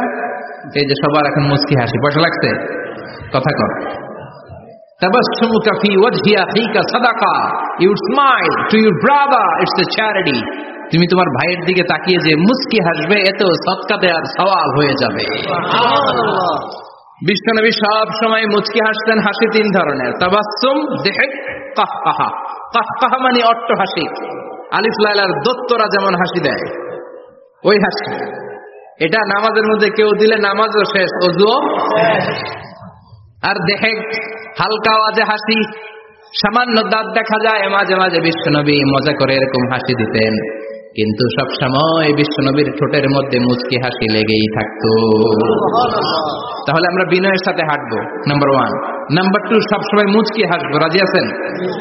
ঘরে যেই স্ত্রীকে একটা মুচকি হাসি দিবেন, আজকে রাতেই দিবেন, যেই একটা মুচকি হাসি। রাজি আছেন? হ্যাঁ, ভালোবাসা বাড়াই দিবে কে? কথা কয় না। ভালোবাসার কথা আসলে আওয়াজ কমে যায়। ভালোবাসার কথাও কোরআনে আছে না নাই? আল্লাহু আকবার। আল্লাহ দাম্পত্য জীবনের ভালোবাসা তুমি বাড়িয়ে দাও। আমিন। ইযাল তাফাতা ইলতাফাতা জামিআন, ইযাল তাফাতা ইলতাফাতা জামিআন। বিশ্বনবীর যদি ডানে বায়ে কোথাও তাকানোর দরকার হতো, উনি আর চোখে তাকাতেন না। অনেকে এইভাবে বসে আছে, ডানে এমনে তাকায়, এমনে আছে না নাই? এইভাবে এমনে তাকায়, আছে না নাই? এভাবে তাকানো যাবে না। বিশ্বনবী ডানে তাকানোর দরকার হলে ইলতাফাতা জামিআন, অ্যাবাউট টার্ন, ঘুরে যেতেন, ঘুরে এইভাবে তাকাতেন। আবার বায়ে তাকানোর দরকার হলে বুকটা নিয়ে, শরীরটা নিয়ে ঘুরে যেতেন, এইভাবে তাকাতেন। সুবহানাল্লাহ পড়বেন না? আর চোখে তাকানো কি ভালো স্বভাব? বিশ্বনবী ইদাল তাফাতা ইলতাফাতা জামিআন, যেদিকে তাকাবেন ওদিকে ফুল্লি মনোনিবেশ করতেন, তারপরে তাকাতেন। সুবহানাল্লাহ পড়েন। ওয়া কানা মুস্তাহিয়ান, লাজুক ছিলেন, বেশ লাজুক। এখন সমাজে লাজুকতা নাই, লাজ শরম আমরা হারাতে বসেছি, ঠিক কিনা? বিশ্বনবী আসাদ্দ হায়াআন মিনাল আযরা ফি খিদরিহা, যেই মেয়েদের বিয়ে হয় নাই, এমন ভার্জিন নারী, কুমারী নারী যারা পর্দার ভেতরে অনেক লাজুক হয়ে বসে থাকে, বিশ্বনবী পর্দার আড়ালে ওই কুমারী নারীদের চাইতেও বেশি লাজুক ছিলেন। এত লাজুক ছিলেন, এত লাজুক ছিলেন, লজ্জা পেলে চেহারাটা বিশ্বনবী লাল হয়ে যেত। ছোট্টবেলায় হালিমাতুস সাদিয়ার বাড়িতে যখন দুধ খেতে গিয়েছিলেন, বিশ্বনবীর দুধমা হালিমাতুস সাদিয়া বলে, এই কুরাইশি মুহাম্মদ ছেলেটাকে কখনো কাঁদতে দেখি নাই। ক্ষুধা লাগলেও কাঁদে না, ব্যথা পেলেও কাঁদে না, শুধু লজ্জাস্থানের জায়গা থেকে কাপড়টা একটু সরে গেলে ছোট্ট মোহাম্মদ চিৎকার দিয়ে ওঠে। কি বুঝে সে? ক্ষুধা লাগলেও কাঁদতো না, ব্যথা পেলেও কাঁদতো না, লজ্জাস্থানের জায়গা থেকে কাপড় সরে গেলে বিশ্বনবী চিৎকার দিয়ে উঠতেন। সুবহানাল্লাহ পড়ে। এজন্য লজ্জা শরমের দরকার আছে না নাই? ইযা লাম তাস্তাহি ফাসনা মা শিতা, যদি লজ্জা শরম না থাকে, যা মন চাই তাই করতে পারো। এটা আমাদের বাংলাদেশে ব্যাপক। লাজ শরম কিচ্ছু নাই, যে যেটার যোগ্য না সে সেটা করতে যায়, ঠিক কিনা? এই যে হিরো আলমের মনোনয়ন নিয়ে টানাটানি, কোন লজ্জা শরম আছে? আমার যোগ্যতা থাকতে হবে না? আমাকে রাজনীতি জানতে হবে না? আমাকে যদি আজকে বলে মিজানুর রহমান আজহারি আপনি অনেক কোয়ালিফাইড লোক, আপনি কালকেই দেশের প্রধানমন্ত্রী, আমি ওই জায়গায় বেহুশ, কারণ আমার নাই কোনো রাজনৈতিক জ্ঞান, নাই কোনো ডিপ্লোম্যাটিক জ্ঞান, নাই কোনো কূটনৈতিক জ্ঞান, এই কাজ আমার নয়। এজন্য লাজুকতার বড় দরকার।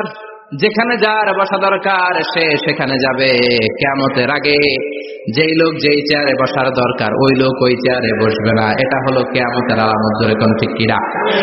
সভাপতি হওয়ার যোগ্যতা নাই, সভাপতি হয়, আছে না নাই? সেক্রেটারি হওয়ার যোগ্যতা নাই, সেক্রেটারি হয়, এরকম সমাজে আছে না নাই? নেতা হওয়ার যোগ্যতা নাই, নেতা হয়, আছে না নাই? সবগুলো কিয়ামতের আলামত। আমার বিশ্বনবী এমন লাজুক ছিলেন, বিশ্বনবীর মতো এমন লাজুক নবী আর কেউ ছিল নাকি? কথা বলেন। ওয়াকানা আসহাবুল মাইমানা, বিশ্বনবী ডানপন্থী ছিলেন। কি পন্থী? কি পন্থী? মুষ্টিবদ্ধ ডান হাতটাকে এরকম উপরের দিকে করেন আর চিৎকার করে বলেন, বিশ্বনবী কোন পন্থী ছিল? আমরা কোন পন্থী? জান্নাতে কারা ঢুকবে? কোন বামপন্থীর স্থান জান্নাতের ভেতরে হবে? চিৎকার করে বলেন, কোন নাস্তিক জান্নাতে ঢুকতে পারবে? এজন্য নবীদের মতো ডানপন্থী হতে হবে। জোরে কোন ঠিক কিনা?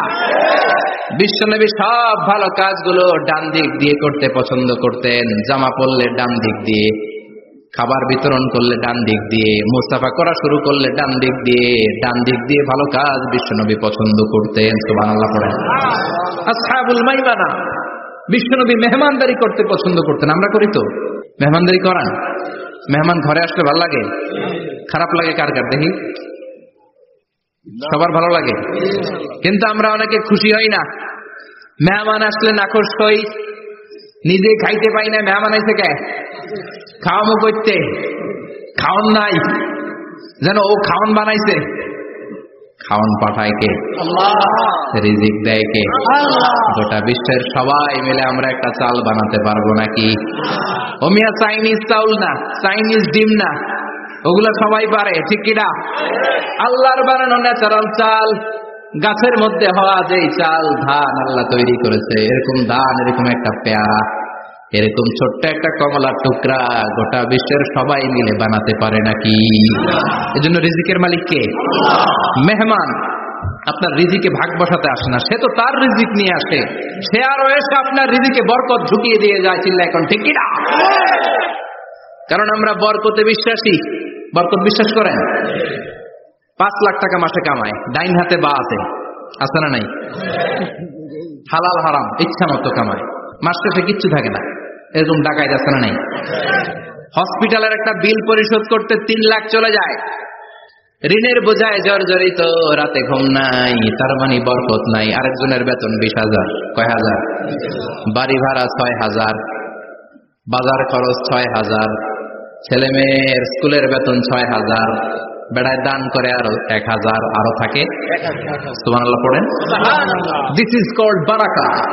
20,000 বেতনের ভেতরে বারাকা ছিল, 5 লক্ষ ইনকাম, 1 টাকাও নাই, ঠিক কিনা?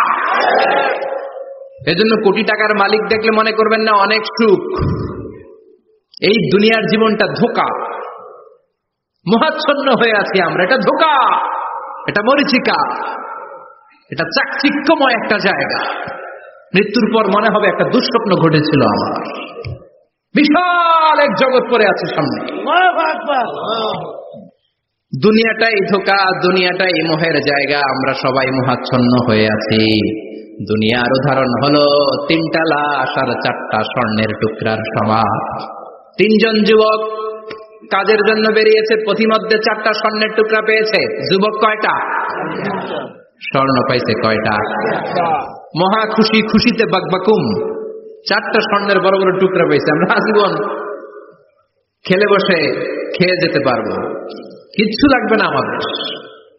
3 বন্ধু বলে ভাগ করি, আরেকজন বলে ক্ষুধা লাগছে, একজন যা বাজার থেকে রুটি কিনে নিয়ে আয়, খাওয়ার পরে ভাগ করবো। একজন রুটি কিনতে গেল, শয়তান 2টারে বুঝায়, ওইটারে মারতে পারলে ভাগ বটোয়ারা সহজ হবে, তোরা 2 জন স্বর্ণ 4টা, তুই নিবি 2টা, ও নিবে 2টা, হিসাব সহজ না? 2 বন্ধু প্ল্যান করছে, ওইটারে মাইরা তুই 2টা, আমি 2টা। যেটা রুটি আনতে গেছে প্ল্যান করেছে, রুটির মধ্যে বিষ মিশায় নেই, কি মিশাবো? বিষ। তাহলে বিষ খাওয়া রুটি খেয়ে ওই 2টা সে সব পাবে, আমি পাবো, ভাগাভাগির কিছু নাই, সব যাবে আমার কাছে। 4টা স্বর্ণের টুকরার মালিক আমি, রুটির মধ্যে বিষ মেখে নিয়ে এসেছে। ওই 2 বন্ধু প্ল্যান অনুযায়ী ওইটার ধরে মেরে ফেলছে। এবার মহা খুশি, এক বন্ধু কয় এবার তো ভাগ বটর আর কিছু নাই, তুই 2টা, আমি 2টা, আগে খাইয়া লই। আগে খাওয়ার পরে এই 2টাও নাই। 3টা লাশ, 4টা স্বর্ণের টুকরা, এটাই তো দুনিয়ার জীবন, ঠিক কিনা?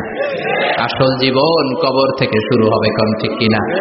একদিন মাটির ভেতরে হবে ঘরে মন আমার, কেন বাঁধো দালান ঘরে মন আমার, কেন বাঁধো দালান ঘর, ঠিক কিনা? দুনিয়ার জীবন আসল জীবন না, এটা মরিচিকা, এটা ধোঁকা, এটা মোহ, এটা শয়তানের চাকচিক্য। আসল জীবন কবরের জীবন, আসল জীবন সামনে পড়ে আছে, জন্য বরকতে বিশ্বাস করি আমরা, ঠিক কিনা? ল্যান্ড ক্রুজার দাপিয়ে বেড়ায়, বড় বড় টাওয়ারের মালিক, অনেক সম্পদের মালিক, এটা দেখেই মনে করবেন না অনেক সুখে আছে, ঘরে যেয়ে দেখেন কোনো সুখ নাই, ঠিক কিনা? সাধারণত টাকা যার বেশি দুঃখ তার বেশি, টাকা যার কম সুখ তার বেশি। সুবহানাল্লাহ পড়েন। আল কানাআতু মিনাল ইসলাম। এজন্য আমার শ্রমিক ভাইয়েরা, আপনাদের 1 পা জান্নাতে এমনি ঢুকে আছে।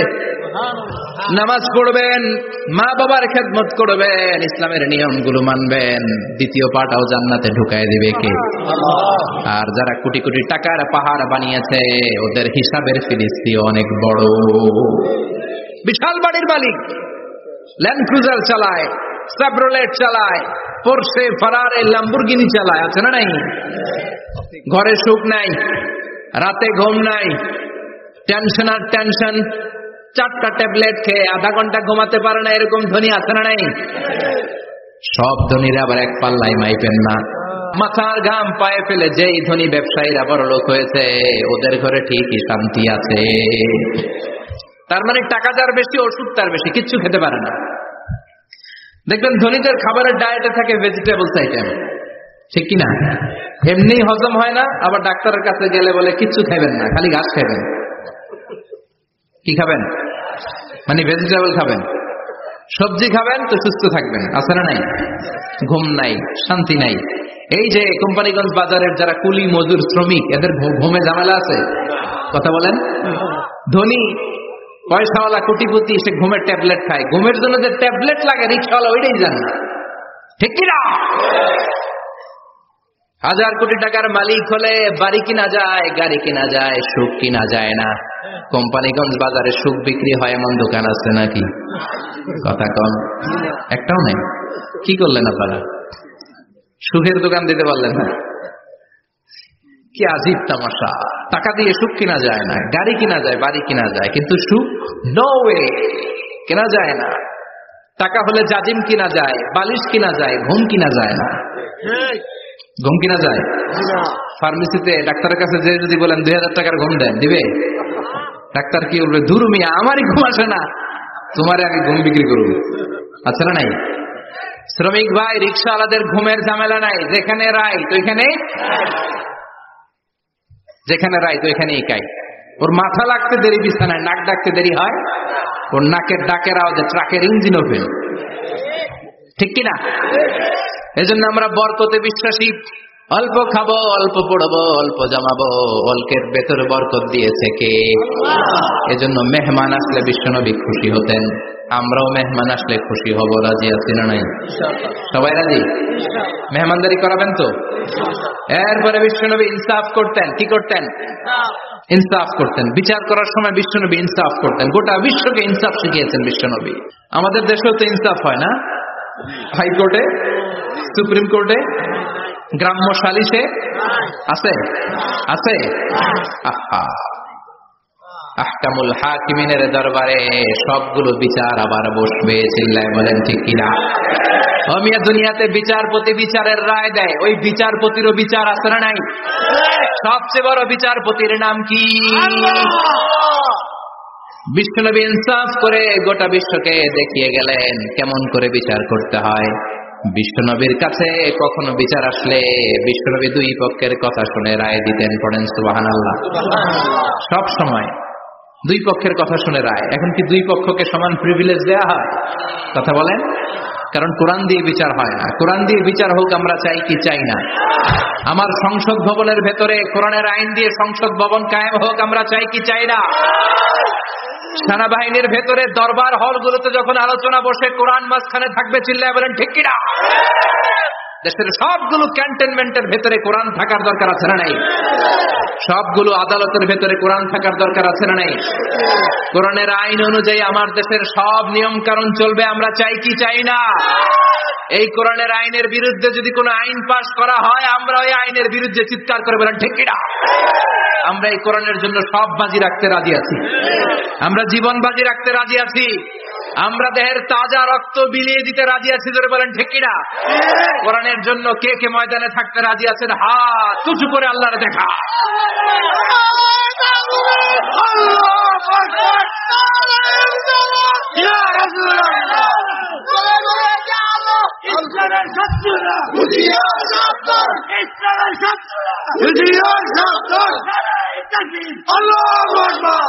আল্লাহ কোরআনের জন্য যে ভালোবাসাটাকে তুমি কবুল করো। আমরা যেন দেখে যেতে পারি যে এই দেশে কালেমার পতাকা পতপত করে উড়েছে। আমরা যারা ইসলামের পক্ষে, এটাই আমাদের অপরাধ। আমরা ইসলামকে একটা বিজয়ী শক্তি হিসেবে দেখতে চাই। আমরা ইসলামকে পার্লামেন্টের ভেতরে দেখতে চাই। আমরা কালিমার পতাকা পতপত করে উঠছে এটা দেখে যেতে মরতে চাই। চিল্লায় বলেন ঠিক কিনা? বিশ্বনবী ইনসাফ শিখালেন। বিচার আসলে দুই পক্ষের কথা শুনতেন। বিশ্বনবীর স্ত্রী সাওদা এসে বলে, নবী, আমি আপনার কুমারী বউ আয়েশার ঘরে তরকারি নিয়ে গিয়েছিলাম, ঝোল নিয়ে গিয়েছিলাম, কোন বর্ণনায় পায়েস নিয়ে গিয়েছিলাম। তরকারি দেওয়ার পরে আপনার স্ত্রী রেগে বলে, তরকারি দিলা কেন? আমি কি তরকারি রাঁধতে পারি না? আনলা কেন? রাগের চোটে তরকারির ঝোল নিয়ে, পায়েস নিয়ে আমার গালের মধ্যে মাখিয়ে দিয়েছে আপনার বউ। আপনি তো শ্রেষ্ঠ বিচারক, ও নবী বিচার করে দেন। দুই বউয়ের মধ্যে ঝগড়া আছে না নাই? বিশ্বনবী সাউদার কথা শুনলেন, মা আয়েশাকে ডেকে পাঠালেন। মা আয়েশারে বললেন, ও আয়েশা, আসলে এমনটা করেছো নাকি? মা আয়েশা বলে, নবী, তখন আমার মেজাজটা বড্ড গরম ছিল, রাগের মাথায় ঝোল নিয়ে আমি সাউদার মুখে লাগিয়ে দিয়েছি, আসলে কাজটা ঠিক হয় নাই, আমারে ক্ষমা করেন। বিশ্বনবী দুইজনের কথা শুনে ঠান্ডা হয়ে বসলেন। সুবহানাল্লাহ। একজনের কথা শুনে রায় দেয় নাই, ঠিক কিনা? দুইজনের কথা শুনে বিশ্বনবী বললেন, আমার আদালতের রায় হচ্ছে কিসাস, টিট ফর ট্যাট। যেমন করেছো তেমন, ঘুষি মারলে ঘুষি, গুতা মারলে গুতা, ঠেলা মারলে ঠেলা, আছে না নাই? সাউদাকে যেমনি তুমি পায়েস মাখিয়ে দিয়েছ, সাউদাও পায়েসের বাটি থেকে কিছু পায়েস নিয়ে আয়েশার গালে মাখো। সুবহানাল্লাহ পড়েন। সাউদাও বিশ্বনবীর রায় অনুযায়ী বাটি থেকে পায়েসের ঝোল নিয়ে মা আয়েশার গালের মধ্যে মেখে দিলেন। মা আয়েশা কি আর করবেন, হেসে দিলেন। সাইয়েদাতুনা সাউদাও হাসলেন, বিশ্বনবীও হাসলেন। আরশের উপর থেকে খুশি হয়ে গেল কে? আল্লাহ। এজন্য কোরআন দিয়ে যদি, কোরআনের নিয়ম দিয়ে যদি বিশ্বনবীর শেখানো পন্থায় যদি বিচার হয়, ওই বিচারের মধ্যে ইনসাফ থাকবে, জুলুম থাকবে না। ওই বিচারের মধ্যে কোনো স্কাইপি কেলেঙ্কারি হবে না। আমাদের টেলিফোনের ফোনালাপ ফাঁস হয়ে যায়, স্কাইপি ফাঁস হয়ে যায়, অনেক ঝামেলা হয়ে যায়, আছে না নাই? এরপরেও জনগণের চোখ খোলে না। আল্লাহ তুমি চোখ খোলার তৌফিক দাও, সহি সমাজ দান করো, পড়ে না আমি। বিশ্বনবী ইনসাফ করতেন। বনু মাখজুমিয়া গোত্রের এক মহিলা চুরিতে ধরা পড়ল। কিসে ধরা পড়ল? কথা বলেন। চুরিতে। চুরি করলে নিয়ম কি? লাউ চুরি করলে, আম চুরি করলে, কলা চুরি করলে হাত কাটা যাবে না, এটা বড় চুরি। সুবহানাল্লাহ। ওমর ফারুক বলেছেন, দুর্ভিক্ষের বছর কেউ যদি চুরি করে তার হাত কেটে দেয়া যাবে না, কারণ এটা অভাবের চুরি, এটা স্বভাবের চুরি না, ঠিক কিনা? ঘরে খাবার নাই, পেটে দানা পানি নাই, লাউ চুরি করছে, মুরগি চুরি করছে, এই চোরের হাত কেটে দিও না, কারণ সে ক্ষুধার্ত, পেটে খাবার আছে, গায়ে জামা আছে, সমাজে সম্মান আছে, তারপরেও পুরো দেশটা খেয়ে ফেলতেছে, এরকম ডাকাত আছে না নাই? দেশের টাকা পাচার করে, ব্ল্যাক মানি করে, এরকম ডাকাত আছে না নাই? ঘুষ খেতে খেতে পেটটা এরকম হাতির মতো মোটা করেছে, এরকম ডাকাত আছে না নাই? দেশের সবকিছু লুণ্ঠন করে, এরকম আছে না নাই? এই ডাকাতদের হাত কাটার মধ্য দিয়ে হাত কাটার প্রোগ্রাম শুরু করতে হবে। এরকম একটা ডাকাতের হাত কেটে যদি দেশের গভর্নমেন্ট বাইতুল মোকাররমে জুমার নামাজের সামনে লাইভ সম্প্রচার করে, সারা বাংলাদেশের 18 কোটি মানুষ যদি দেখে, আর কেউ চুরি করবে? চুরি করার আগে 3 বার লাভ দিবে, যেরকম, ঠিক কিনা? বনু মাখজুমিয়া গোত্রের এক নারী চুরিতে ধরা পড়ল। ভেরি প্রেস্টিজিয়াস এন্ড ডিগনিফাইড ফ্যামিলির মেয়ে। এলাকায় সম্ভ্রান্ত কিছু ফ্যামিলি থাকে না, এরকম বড় ফ্যামিলির মেয়ে।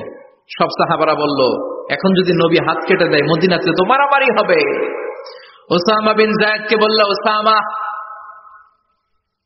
তুমি বিশ্বনবীর সবচেয়ে প্রিয় পাত্র, হুব্বু রাসূলিল্লাহ, তুমি যাও বিশ্বনবীর বলো হাত যেন কেটে না দেয়। ওসামা যে বলে, নবী গো, সব সাহাবারা বলেছে এই মেয়ের হাত কাটলে মদিনায় ঝামেলা হবে, হাত কেটে দিয়েন না। এই কথা শুনে বিশ্বনবীর চেহারাটারে লাল করে দিল কে? আল্লাহ। বিশ্বনবী বললেন, ওসামা, কোত্থেকে এত বড় স্পর্ধা পেলি রে তুই ওসামা? এই আইনটা তো আমি বানাই নাই, আরশের উপর থেকে এই আইনটা নাজিল করেছে কে?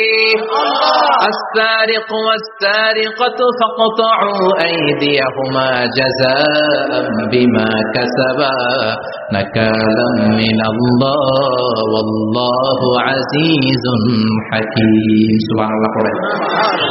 If anyone steal something very precious from the society, from house, the government should cut down his right hand. দামি কিছু চুরি করলে গভর্নমেন্ট কাটবে, আমরা কাটতে পারবো? এটা সরকারের কাজ, সরকার ডান হাত কেটে দিবে। ওসামা, এটা আল্লাহর আইন।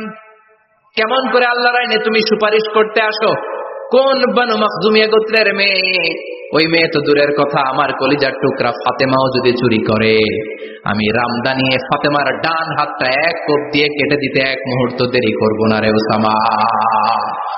জাস্টিস, ইনসাফ শিখে না। কেমন করে প্রতিষ্ঠা করেছে বিশ্বনবী, চিৎকার করে বলেন ঠিক কিনা? এগুলো হচ্ছে বিশ্বনবীর অভ্যাস, আচরণ। বিশ্বনবী ধীরস্থির ভাবে কথা বলতেন, তাড়াহুড়ো করতেন না। সাহাবারা বলতেন বিশ্বনবী যখন কথা বলতেন প্রতিটা শব্দ আলাদা করা যেত, প্রতিটা অক্ষর আলাদা করা যেত। আল্লাহু আকবার। আবার জরুরি কোনো কথা যখন বিশ্বনবী বলতেন ওইটাকে 3 বার বিশ্বনবী রিপিট করতেন। কয়বার? 3 বার। কারণ জরুরি। কারণ কি? যেন না ভুলে যায়, ভুল যেন না হয় 3 বার বলতেন। বিশ্বনবী একবার তাকওয়া নিয়ে ওয়াজ করতেছিলেন আর বলছিলেন তাকওয়া হা হুনা হা হুনা হা হুনা, তাকওয়া এইখানে এইখানে এইখানে। কয়বার বললেন? কারণ তাকওয়ার ওয়াজ কি কম গুরুত্বপূর্ণ নাকি বেশি গুরুত্বপূর্ণ? তাকওয়া মানে কার ভয়? যাদের হৃদয়ে আছে আল্লাহর ভয় তারা কবু পথ ভুলে যায় না। আল্লাহর প্রেম ছাড়া এই দুনিয়ায় কারো কাছে কোনো কিছু চায় না, ঠিক না? যাদের হৃদয়ে আছে আল্লাহর ভয় তারা কবু পথ ভুলে যায় না। আল্লাহর প্রেম ছাড়া এই দুনিয়ায় কারো কাছে কোনো কিছু চায় না।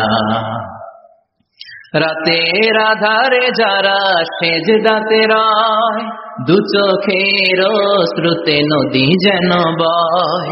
রাতের আধারে যারা সেজদাতে রয় দু চোখের শ্রুতে নদী যেন বয়।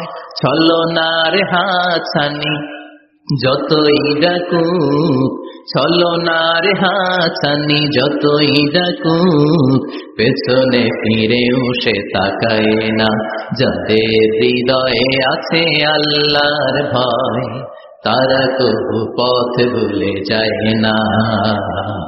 আল্লাহর প্রেম ছাড়া এই দুনিয়া কারো কাছে কোনো কিছু চায় না।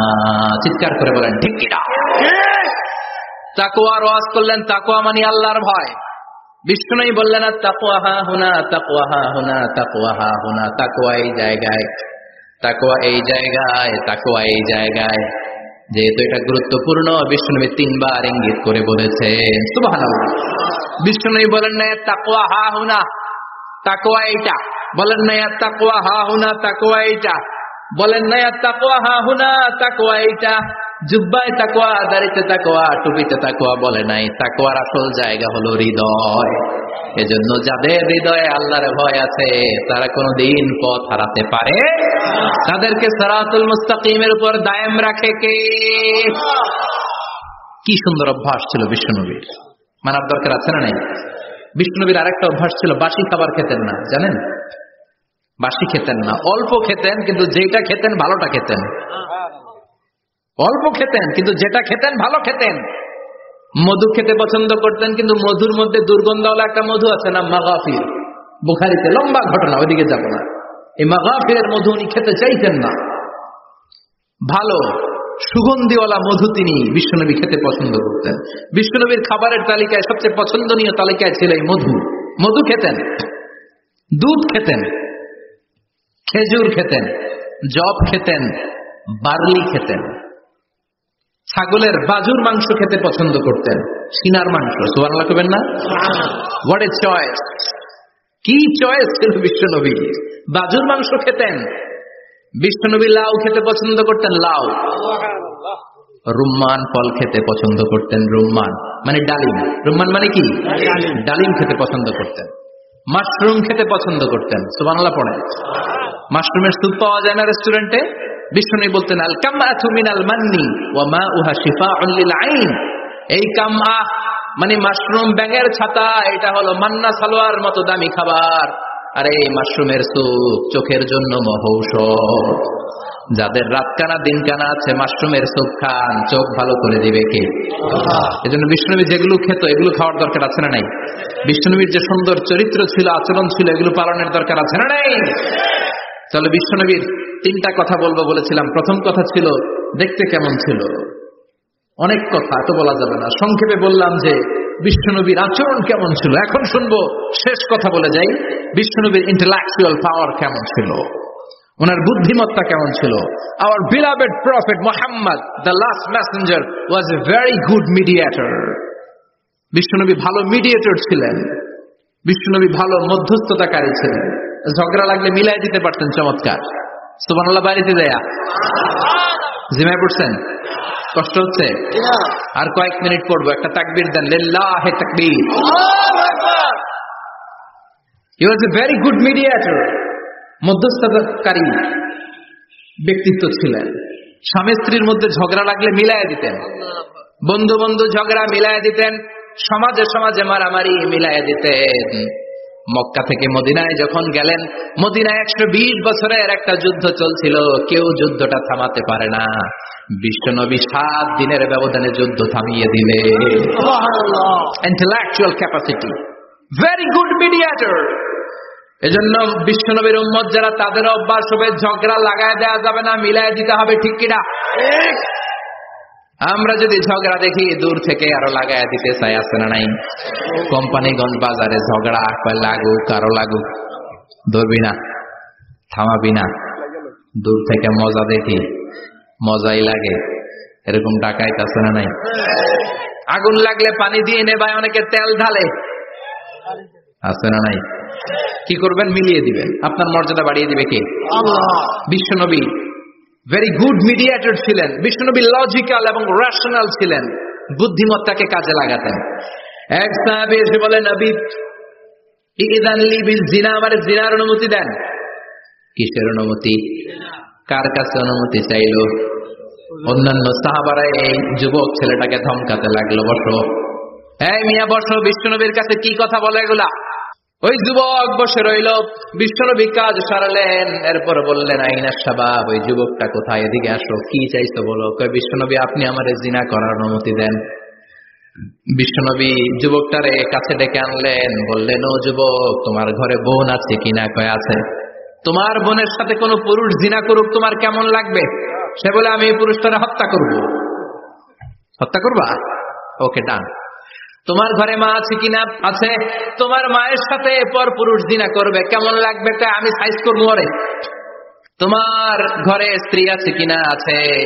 তোমার স্ত্রীর সাথে যদি কেউ জিনা করে কেমন লাগবে? বলে, আমি তারে ছাড়বো না।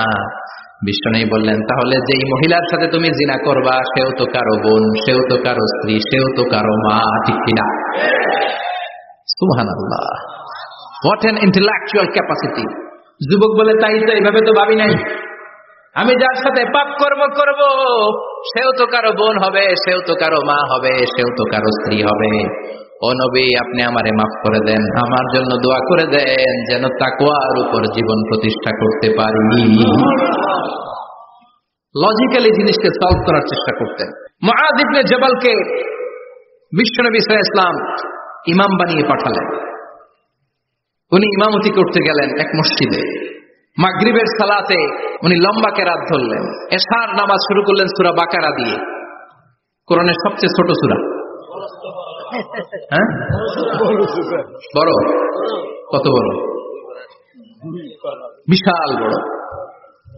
এখন ওই এলাকার মুসল্লিরা ছিল কৃষক মুসল্লি। এক কৃষক মুসল্লি সাহাবী নামাজের পেছনে দাঁড়ালেন, দেখলেন বাকারা দিয়ে দৌড়ছে, কেরাত শেষ হয় না, আর দাঁড়িয়ে থাকতে পারে না, পায়ে ব্যথা করে, পিঠে ব্যথা করে। কিছুক্ষণ পর রেগে মেগে নামাজ ছেড়ে দিয়ে বারান্দায় নামাজ পড়ে বিশ্বনবীর কাছে বিচার দিতে গেলেন। যে বললেন, নবী এমন ইমাম পাঠাইছেন এসা পরে বাকারা দিয়া। বিশ্বনবীকে সর্বনাশ, মুআয তো বেজাল লাগে ফেলতেছে। ডেকে পাঠালেন, সহিহ বুখারীর বর্ণনা। বিশ্বনবী বললেন, মুআয, হোয়াট আর ইউ ডুইং দেয়ার?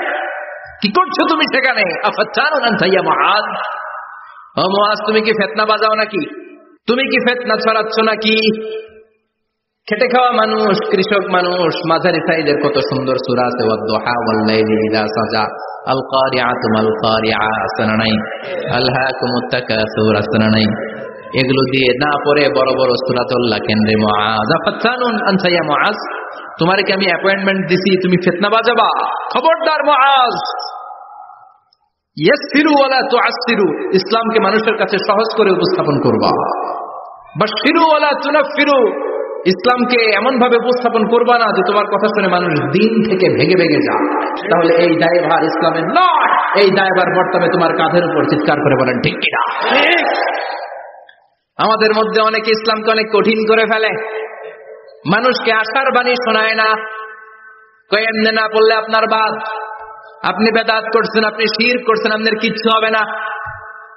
যারে বলে কিচ্ছু হবে না, সে বলে আমার যেহেতু কিচ্ছু হবে না, তোর কথা শোনার আমার দরকার নাই, যে আমারে আশার বাণী শোনায় আমি তার কাছে যাই। ঠিক কিনা? এজন্য সহিহ ইসলাম আপনি প্রচার করবেন, but your approach should be very flexible. 100 বছর যেটা চালু আছে আপনি একদিনে উঠিয়ে দিতে পারবেন? It's not a logical approach. বিষ্ণুনবীর অ্যাপ্রোচ, বিষ্ণুনবীর রেশনাল ক্যাপাসিটি এমনটা ছিল না। সহজভাবে বুঝাবেন, আদ-দীনু ইউসরুন লা উসরা ফি, দিনটা হলো সহজ, দিনের মধ্যে কাঠিন্যতা নাই। সুবহানাল্লাহ, কি ক্যাপাসিটি! আমি যেমনি আপনাদেরকে নিয়ে বসে ওয়াজ করতেছি, বিষ্ণুনবী ওয়াজ করতেন, তবে সংক্ষিপ্ত ওয়াজ। আমরা আধা ঘন্টা করে যদি রাখতে চাই, হুজুর আরো আধা ঘন্টা করেন, তো আরো আধ ঘন্টা করে যদি শেষ করতে চাই, হুজুর আর 10 মিনিট করেন। হুজুর ওয়াজ অনেক টেস্ট লাগে, হুজুর নামাজ টেস্ট লাগে না। আচ্ছা না, ওয়াজ ভাল লাগে, নামাজ ভাল লাগে না, কিন্তু বিষ্ণুনবীর ওয়াজ ছিল সংক্ষিপ্ত। আর বিষ্ণুনবী বলতেন, one of the minor sign before the day of judgment, your lecture will be longer, your সালাত উইল বি শর্টার। কিয়ামতের আগে তোমাদের লেকচার, ইসলামী লেকচার লম্বা হবে, নামাজ হয়ে যাবে সংক্ষিপ্ত। এই আলামত সমাজে আছে না নাই? বিষ্ণুনবী সংক্ষিপ্ত কথা বলতেন, আর ওনার বুদ্ধিবৃত্তিক ক্যাপাসিটি কাজে লাগিয়ে তিনি বুঝাতেন। হাত দিয়ে ইঙ্গিত করতেন, আঙ্গুলের বিভিন্ন ব্যবহার সমাজে আছে না নাই? এরকম করলে এটারা লাইক বলে না, এরকম করলে বলে ডিসলাইক। আবার ক্রিকেটে এরকম করলে কয় ছক্কা, আবার একটা উড়াইলে কয় তুই যা। একটা মানে কি? আবার বিজয় দেখায় কেমনে? কথা কন, ভিক্টরি। আছে না নাই? বিষ্ণুনবীও এটাকে মডার্ন টিচিং মেথডোলজি বলে। আধুনিক শিক্ষা পদ্ধতিতে এখন দেখবেন যে আগে ব্ল্যাক বোর্ডে লিখতো, এখন হোয়াইট বোর্ডে লিখে মার্কার দিয়ে। আগে বই থেকে বুঝাতো, এখন ভিজুয়ালাইজ করে, ভিডিও দেখিয়ে শেখানো হয়। ঠিক কিনা? বিষ্ণুনবী এটা করতেন। বিষ্ণুনবী একবার কিয়ামতের ওয়াজ করছেন, 2টা আঙ্গুলকে এরকম করে বললেন, আনা বুইসতু আনা ওয়াস সাআতু কাহাতাইন, এই 2টা আঙ্গুল যেমনি কাছাকাছি, আমি এবং কিয়ামত এরকম কাছাকাছি নাজিল হয়েছি। আমি এবং কিয়ামত এরকম কাছাকাছি। বুইসতু আনা ওয়াস সাআতু কাহাতাইন। আবার বলতেন, আনা ওয়া কাফিলুল ইয়াতীমি কাহাতাইন, আমি এবং ইয়াতীমের রক্ষণাবেক্ষণকারী এই 2 জন জান্নাতের এরকম কাছাকাছি থাকবো। কোন সুবহানাল্লাহ। এরকম আঙ্গুল দিয়ে বিষ্ণুনবী বুঝাতে চাইতেন। আবার মাটির মধ্যে খেজুর গাছের ডালা দিয়ে লম্বা একটা দাগ টানলেন, ডানে বায়ে অনেকগুলো দাগ টানলেন। সাহাবারা বললেন, এটা কি? বিষ্ণুনবী বললেন, এই যে দাগটা দেখলা, এই দাগটার নাম হলো সিরাতুল মুস্তাকিম। চিল্লায় বলেন, এই দাগটার নাম কি? সিরাতুল মুস্তাকিম। আর ডানে বায়ে ছোট ছোট যে দাগগুলো দিলাম, এগুলো হলো সুবুলুশ শয়তান, শয়তানের রাস্তা। সিরাতুল মুস্তাকিমে উঠলে শয়তানের রাস্তা থেকে অনেক হাতছানি আছে না নাই? ডানে বায়ে তাকানো যাবে না। সিরাতুল মুস্তাকিমে যে তুমি উঠেছ, চলতে থাকে বা চলা শুরু হলো দুনিয়াতে, শেষ হয়ে যাবে জান্নাতে। সুবহানাল্লাহ। বিষ্ণুনবী মাঝে মাঝে বোঝানোর জন্য প্রশ্ন করতেন, কারণ প্রশ্ন ছুড়ে দিলে মানুষের মধ্যে জানার আগ্রহ বাড়ে না কমে? কথা বলেন। আমি যদি একটা প্রশ্ন করি আর বললাম উত্তর দেন, কেউ পারতেছে না, একটু ঠেকা ঠেকা ভাব, ঠেকে যাচ্ছেন, তখন হুট করে উত্তরটা বললে এটা জীবনে ভুলবেন না, বলবেন? কারণ ওই যে ঠেকছেন, শিখছো কোথায়? ঠেকছি যেথায়। ঠিক কিনা? বিষ্ণুনবী প্রশ্ন করতেন। বিষ্ণুনবীর এই প্রশ্নটা বলে শেষ করছি। বিষ্ণুনবী সাহাবাদের মাঝখানে ওয়াজ করতেছেন আর বলতেছেন, ইন্না মিনাশ শাজারি শাজারা লা ইয়াসকুতু ওয়ারাকুহা মাসালুহু কামাসালিল মুসলিম। বললেন, আমাদের এই ভূখণ্ডে এমন একটা গাছ আছে, যেই গাছের পাতা ঝরে না, এই গাছের দৃষ্টান্ত মুমিনের দৃষ্টান্তের মতো। বলো তো গাছটা কি? কে জানো? কেউ কথা কয় না। কি গাছ? কি গাছ? কেউ কথা কয় না। কেউ বলতে পারে না, কেউ বলে সাজারাতুল বাওয়াদি, ওই ক্যাকটাস গাছ, পাহাড়ি গাছ, ওই গাছ, এই গাছ, কেউ বলতে পারে নাই। বিষ্ণু বললেন কেউ পারো নাই, সঠিকটা শুনে নাও, ইন্নাহা নাখলা, এটা খেজুর গাছ। সুবহানাল্লাহ পড়েন। সাহাবীরা ভাবছে এটা তো ঘরের পাশে আছে, এটা মনে কয় নাই। সব ঘরের চিপায় আরব দেশে খেজুর গাছ, সাহাবারা ভাবছে এটা তো ঘরের গাছ, এটা মনে হয় জিজ্ঞেস করে না, এই জন্য দূরে দূরে চিন্তা করছে। কোন সুবহানাল্লাহ। সব সাহাবীরা বাড়িতে ফিরে গেলেন। উমরে ফারুক, ওনার ছেলে আব্দুল্লাহ ইবনে উমরও গেল। আব্দুল্লাহ বলে, আব্বা, বিষ্ণুবী যে জিজ্ঞেস করেছিল, বলতো কোন গাছের পাতা ঝরে না, যে গাছের দৃষ্টান্ত মুমিনের দৃষ্টান্তের মতো, আপনারা কেউ পারেন নাই, আমি কিন্তু জানতাম এটা খেজুর গাছ। ওমরে ফারুক বললেন, বেটা কইলি না কেন? কইতে পারলে নবীর সামনে আমার কলিজাটা এত বড় হয়ে যেত। আমার কলিজার টুকরা ছেলে পেড়েছে, কেউ পারে নাই। আব্দুল্লাহ বলে, বাপ চাচা আপনারা কেউ পারেন না, আমি কই কেমনে? শরম লাগছে, শরম। সুবহানাল্লাহ কইবেন না? QA session, questioning answering session করে বিশ্বনবী সাহাবাদেরকে শিখাতে চাইতেন। এজন্য এ নবী এমন নবী যে নবীর পুরো জীবনের প্রতিটি ইঞ্চি ইঞ্চি জায়গাতে আমাদের জন্য শিক্ষা আছে না নাই? এই শিক্ষাগুলো গ্রহণ করতে রাজি আছেন তো?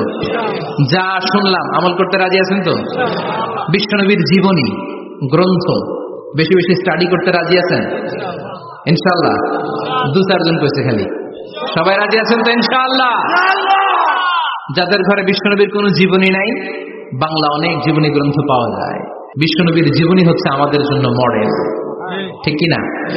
এবং এই মডেল অনুযায়ী যদি আমাদের জীবনকে আমরা সাজাতে পারি, জান্নাতের দুয়ারগুলো আমাদের জন্য খোলা রাখবে কে? আল্লাহ। আল্লাহ আমাদের সবাইকে কথাগুলো বুঝার ও আমল করার তৌফিক দান করুক, আমরা পড়ি আমিন।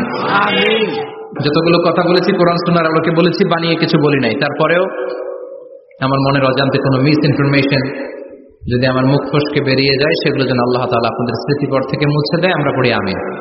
সত্য, সুন্দর, কল্যাণকর, হকের পক্ষে যা বললাম তার সবটুকুন আল্লাহ তাআলা প্রথমে আমাকে এবং আপনাদের সবাইকে আমলের তৌফিক দান করে, আমরা পড়ি আমিন। আপনারা সবাই ভালো থাকবেন, সুস্থ থাকবেন, সুন্দর থাকবেন, কোরআনের সাথে থাকবেন। সুবহানাকাল্লাহুম্মা বিহামদিকা আশহাদু আল্লা ইলাহা ইল্লা আনতা আস্তাগফিরুকা ওয়া আতুবু ইলাইক। ইয়া রাব্বি লাকাল হামদু কামা ইয়ানবাগি লিজালালি ওয়াজহিকা ওয়া আযীমি সুলতানিক। লাকাল হামদু বিল ঈমান, লাকাল হামদু বিল কুরআন, লাকাল হামদু বিল ইহসান। রাব্বানা যালামনা আনফুসানা ওয়া ইন লাম তাগফির লানা وترحمنا لنكونن من الخاسرين। রব্বুল আলামিন গভীর রাত বিশ্ব নবীর জীবনী থেকে চমৎকার কিছু কথা শুনে আমরা তোমার দরবারে দুটি হাত পেতে দিলাম।